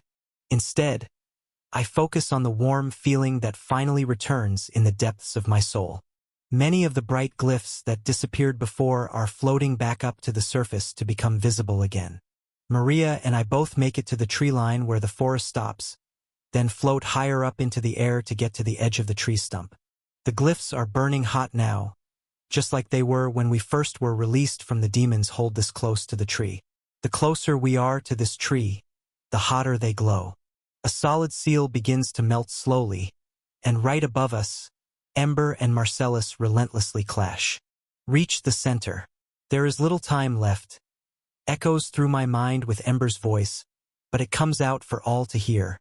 Even the demon fighting turns his head to see us hesitating at the edge of the tree. No! The key. How have you? His yell is interrupted by Ember's claws colliding with his blades. Two streaks of blue and red light fly across the stump of the tree and stop in its center. Along the way, the demon tries to veer out from his battle in the sky to stop us. He even throws waves of concentrated chaotic advanced primordial aura down directly on our heads. However, it does not do a thing to us. It only gives Ember more openings to strike. The demon's body becomes covered in scratches and burns by the time we're both stood in the center of the stump. Its eyes are open wide in horror. I feel millions of new glyphs floating to the surface of my soul, and the solid barrier melting to liquid, becoming thin and malleable, trying to let something out deeper down. This is the hottest essence I've ever felt, but it becomes extremely euphoric and pleasurable as well. I'm certain a breakthrough is on the verge of triggering, but there is still a strange final barrier holding everything in place, not letting the bottleneck break.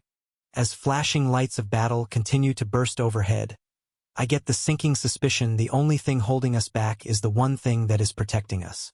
Whatever is in the center of this tree stump is making the glyphs at the core of my soul burn like 1,000 blazing stars. They are spinning and pushing outward into the liquefied wall that was keeping them in place like they're trying to break out and bloom. Marcellus referred to it as the key, but there is still a film of protection containing this liquid, keeping me from fully tapping into the power that's attempting to release. After all, the total isolation bubble is not letting any energy in, and now that I attempt to push my senses downward into the tree, I find that it is not letting us push any true energy outward either. We're unable to interact with reality around us at all, we can only perceive it.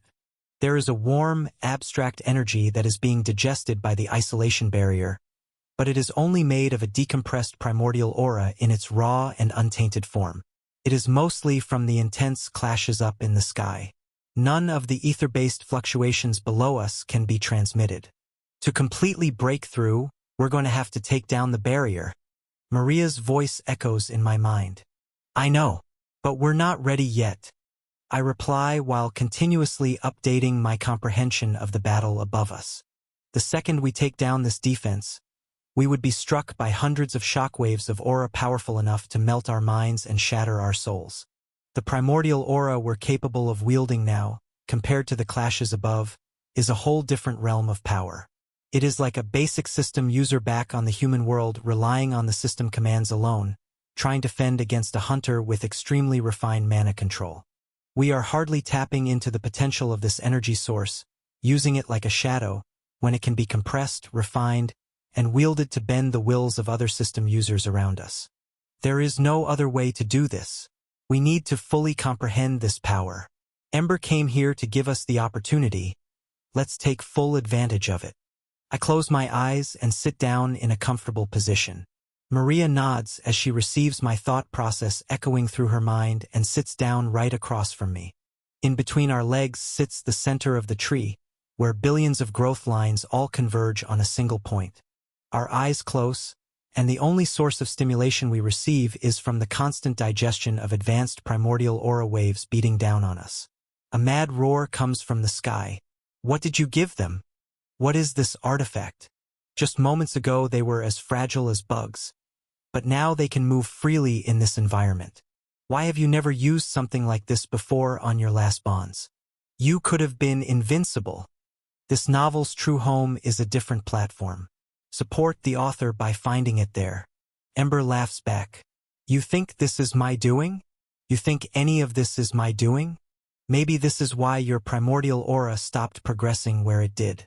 If you really believe that I can control the outcome of this system, it means there was still doubt in your heart all along. Draconic claws lunge forward at an awkward angle and leave gash marks across this demon's torso that flash with colors that do not yet have names. He tore through this demon's chaotic aura in its moment of weakness, but once shot flying backward, Marcellus recovers with a roar of agony. That is not true. I once believed you could climb again, but you showed me that even emperors fall. The Creator's legacy was only named the Supreme Legacy because no others dared to rise above it. We're living in a system where that is happening. Do not bring the stories of your past to the present miracle at hand. Even if you manage to kill me here, the seal has already been set in motion. You will be the one living in my eternal paradise instead. This brutal tear sends extremely vulgar shockwaves into the atmosphere, and it increases my comprehension many times over, but it is nowhere near enough. Marcellus pours aura into his torso, and the claw marks begin to fill back in with chaotic energy. He flies back toward the center of the domain to swing his daggers again, and begins to strategically bring the battle lower and lower, closer to the stump of the tree. The demon may think he's hurting us, but the denser waves of aura that hit us while meditating actually pour more understanding into our minds and souls. He lands a few more dagger hits on Ember's humanoid flesh, leaving chaotic clashes on his thighs, wrists, and lower legs. Ember lands waves of white flames, and even a few more horrific clawed gashes back. But as the battle goes on, I see a problem. Every time Marcellus is struck, it looks like he is pulling from an endless pool of aura, healing on the spot and diving right back into battle at full power, just like the start. Every time Ember is hit, his wounds heal slower and slower. The power he's tapping into is not one gained from our bond. It would show up on our system interface. The power he's using now is one that is fueled by his immortal core. I see no silver or golden threads being used on the outside, but deep down inside his body, they are swirling and glowing bright. Even a single small use of his silver threads in the lower realm would take a toll, leaving him asleep for months, if not years. The power output he is using now is nowhere near comparable. This demon's words about him wasting all of this power and affecting his future now echo through my mind with far more depth. It makes every single wave of his aura that hits me mean even more. Marcellus sees this slow decline as well and starts to laugh back, gaining all of his confidence and edge again. You believed you could win. Look at this, the all-powerful fallen one. He who dissolved his bond with the Emperor to live with the mortals again. Just because you did it once does not mean you can do it again. You've lost, and I get to witness the final fall. Even the lower races you've brought to watch will not last. Look, whatever this barrier you've placed on them is, it blocks them from claiming the key. It was truly worth the wait. All these eras of energy collection, waiting in solitude, it was all worth it now. I will get to see you break. Ember only grins back at this mad demon, showing his sharp teeth. A blinking white light starts to show itself in the back of his eyes, perfectly in sync with the seal Marcellus has tried to activate on all the zones below. I did not come here to win. I only came here to give those that could a little more time.